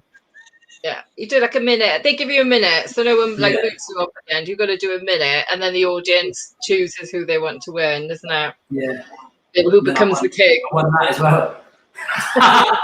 Joking, Lucy. Well, I'm not. I did win, but it's a joke. I'm just messing. I love the door, Luke, so much, but I fucking detest him as well.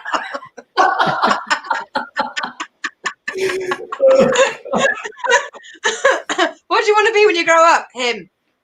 Are you going to do King Kong?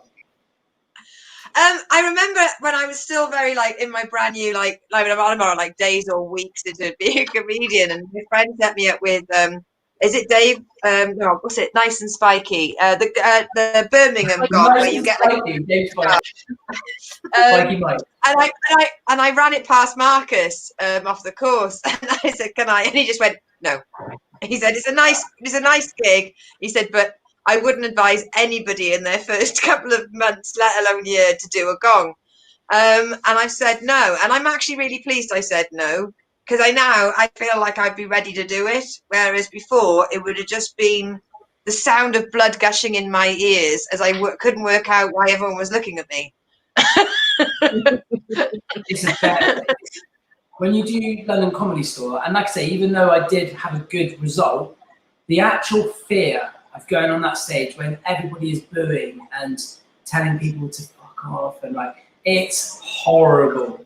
Yeah, it's worse in London than Manchester as well. Graham Whistler's got cerebral palsy, and he went up on stage and he said, "Oh, my name's Graham Whistler, and I've got cerebral palsy." And this guy shouted out, "Terrible palsy," and started heckling him.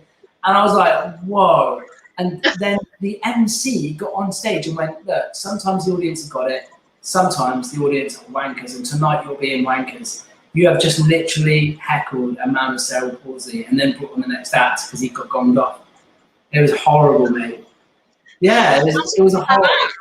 Yeah, that's another reason why I wouldn't want to do a gong show in my first couple of months of being a comedian. It's like, and that's why. That's why. Yeah, exactly. Lucy would have booted someone in the neck. That's what would have happened.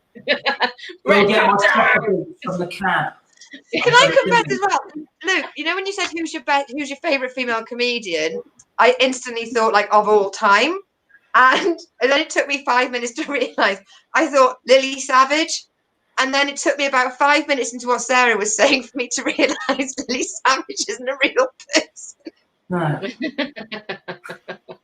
She's a real person.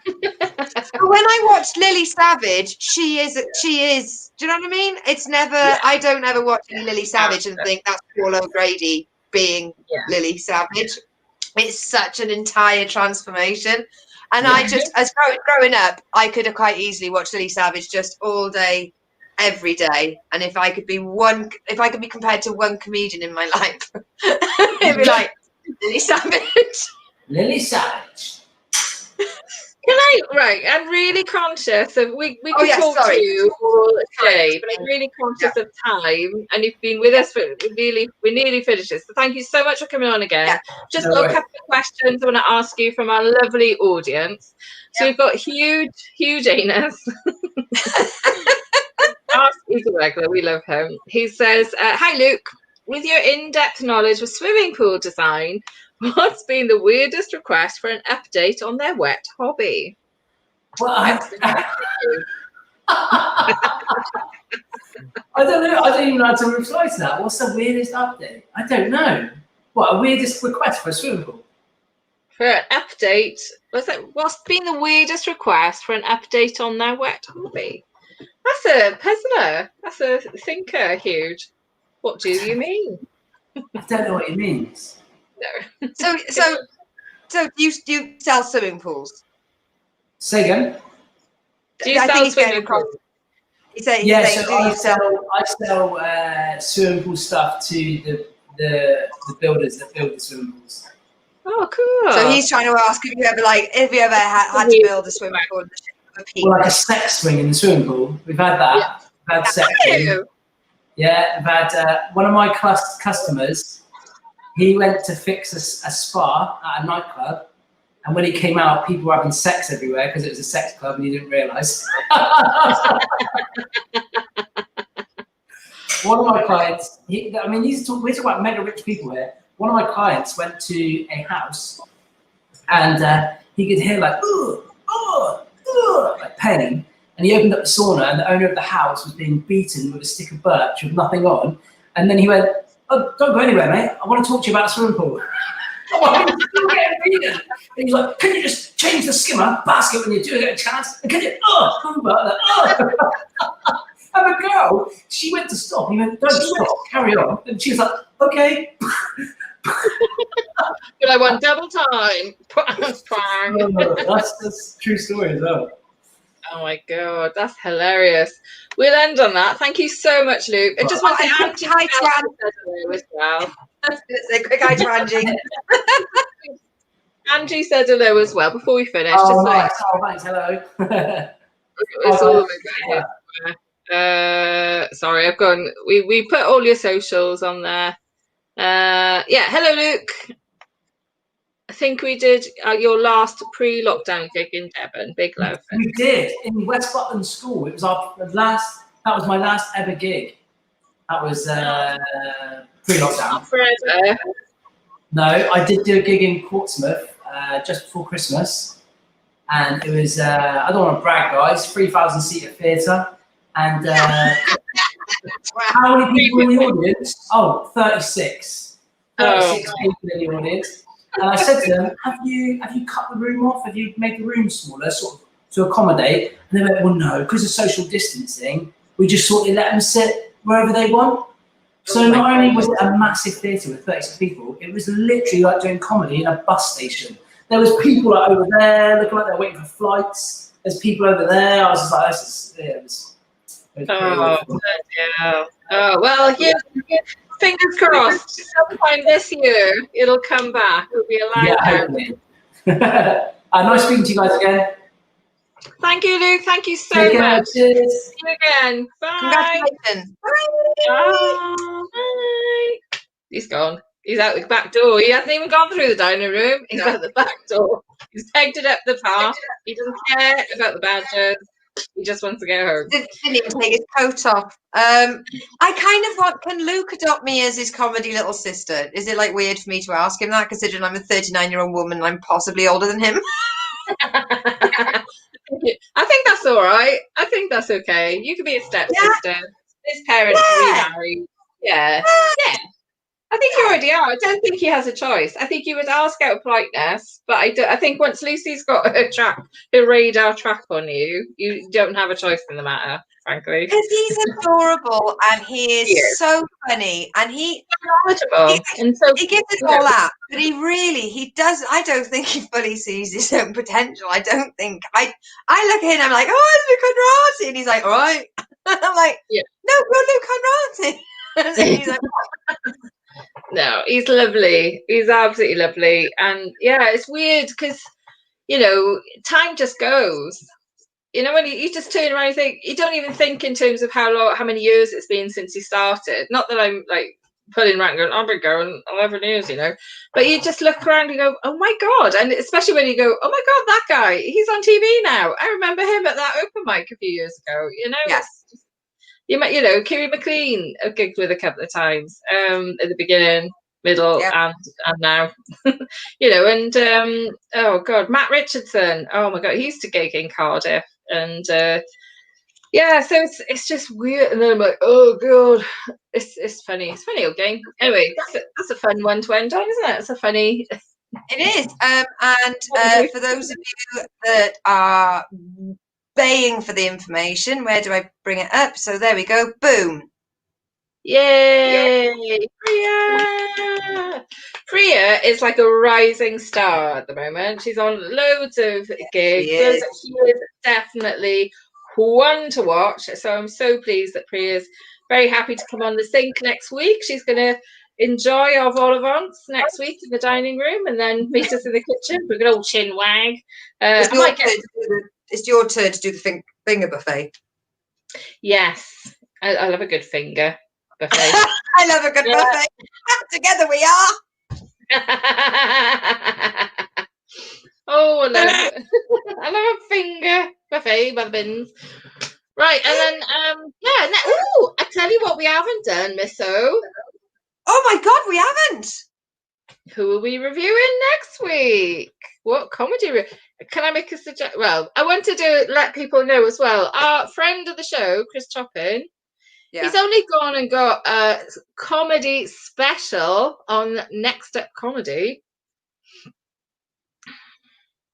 Can you send us whatever, Ray. I reckon you went to watch the Wrestling Lingus on Twitch, didn't you? Podcast, Ray said, sorry to miss the last hour. Priya is a rising star. We did miss you, Ray, and thank you for coming back. That's very kind. Thank you, Huge. Thank you very much. What should we watch? What's next week then, Lucy? What are we gonna? I was thinking, maybe we should. I don't want to review Chris because he's a buddy. Right. He's a comedy buddy. It's right. What's it going to be next week? Right. Okay. Because I haven't been. Oh no! Oh God! What year are we travelling back to now? Is it Charlie Chaplin? 1995.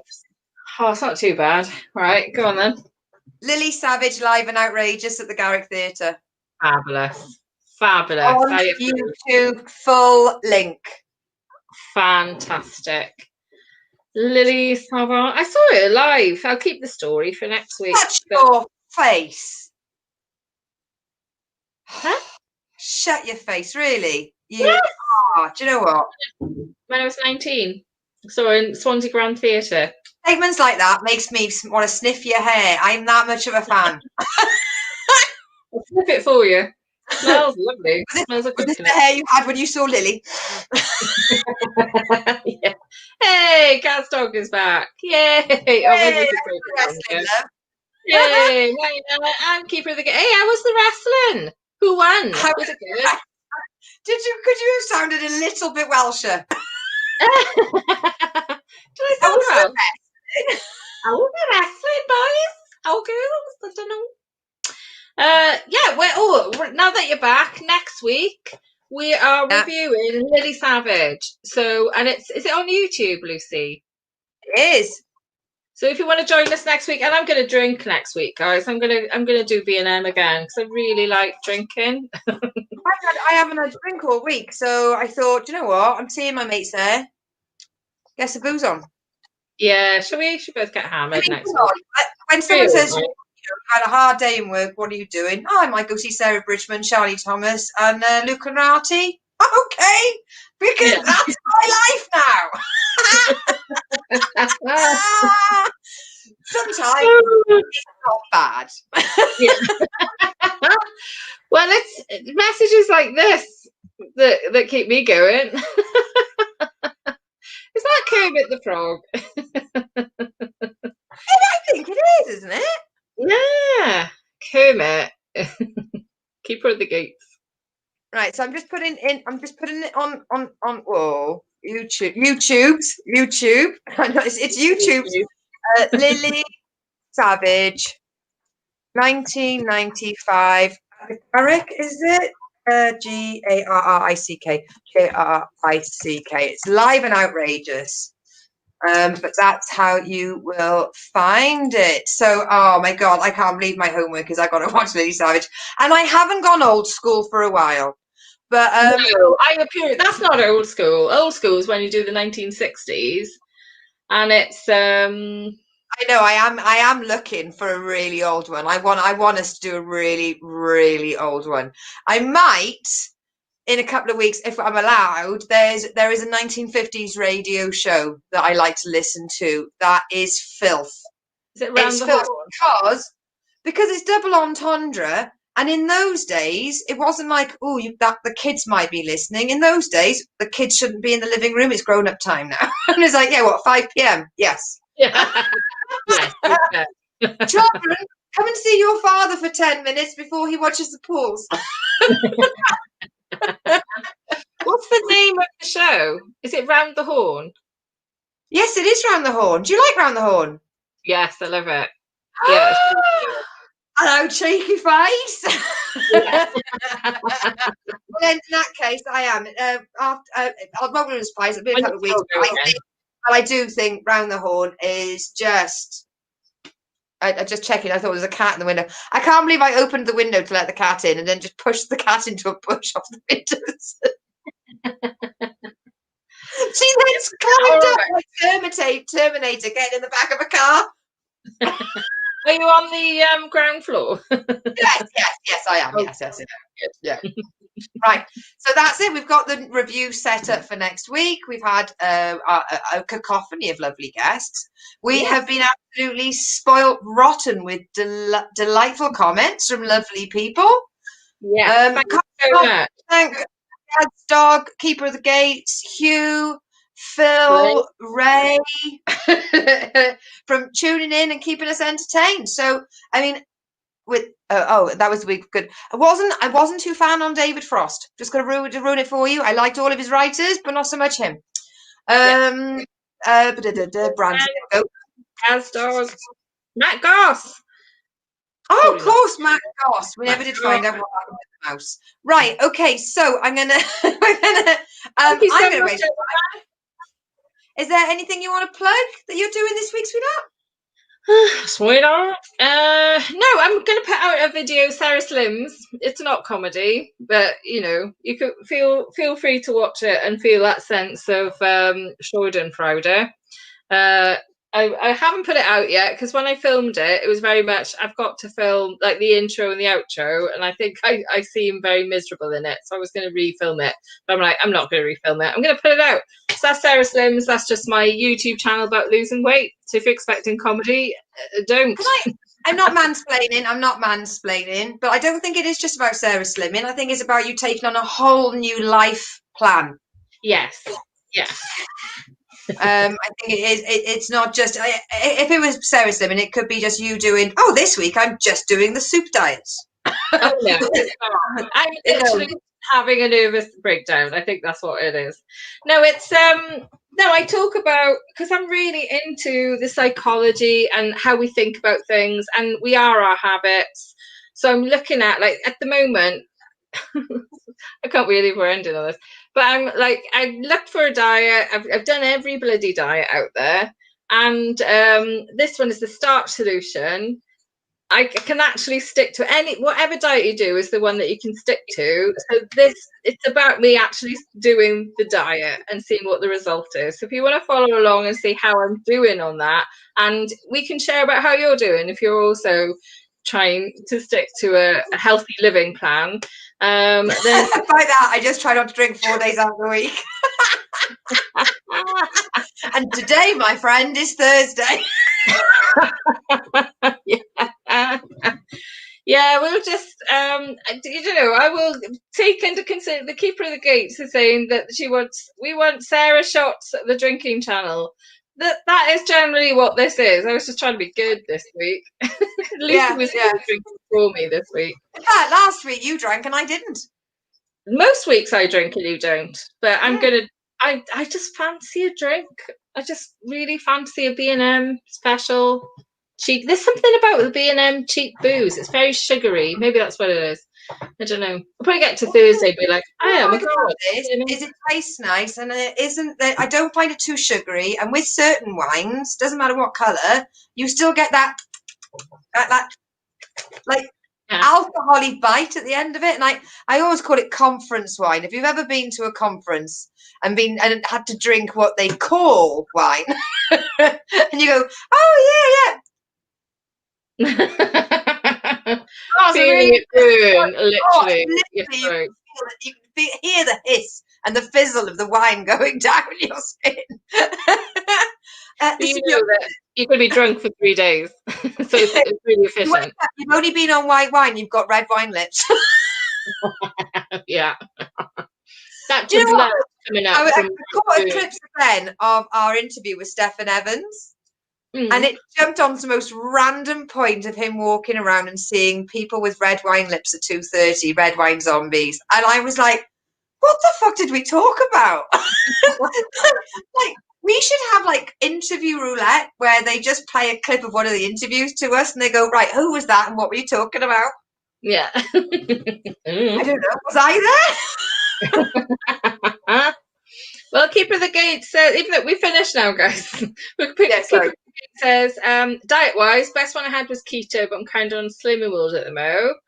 And Lidl's booze is the booze for me. Yeah, Lidl's has got good cheap booze, gotta say. Maybe I'll try Lidl's actually, because I've done B&M. The only thing with Lidl's, right, is quite often I'll go in and I've only buying a couple of things, and there is always a queue. You queue, and they're very, but everyone is buying so much bloody stuff, they haven't got a basket lane. No, so, the shopping trolleys are huge. Massive. And people are buying for a month. And it's quite small, and I don't quite. You've got a self-service. Where? Where are you? All the comments we have had over the last 36 episodes, the highest pitch reaction was for the Keeper of the Gate. You got it. It's a little. I think a wheelie basket. Oh, Gravesend. Yeah. Right. When we're allowed out. Right. Girls' night out. Gravesend. Aye. Hold me hair back. Hold me arm back, Gatesy. Have you got any of you Lidl's Baileys, please? Lidl's Baileys, oh my god, what a treat, because there's like $3.99 for a bottle and it tastes exactly like the 15 quid bottle worth of Baileys. Right, now he's talking about it. So you've got a Mackie D. Sorry, for our podcast listeners, one of our Twitch fans, the Keeper of Gates, I gotta keep remembering to do this, is sending us a message, and we're talking about Lidl's, which is a German supermarket, which is in competition to Aldi's. Apparently they were two brothers many years ago.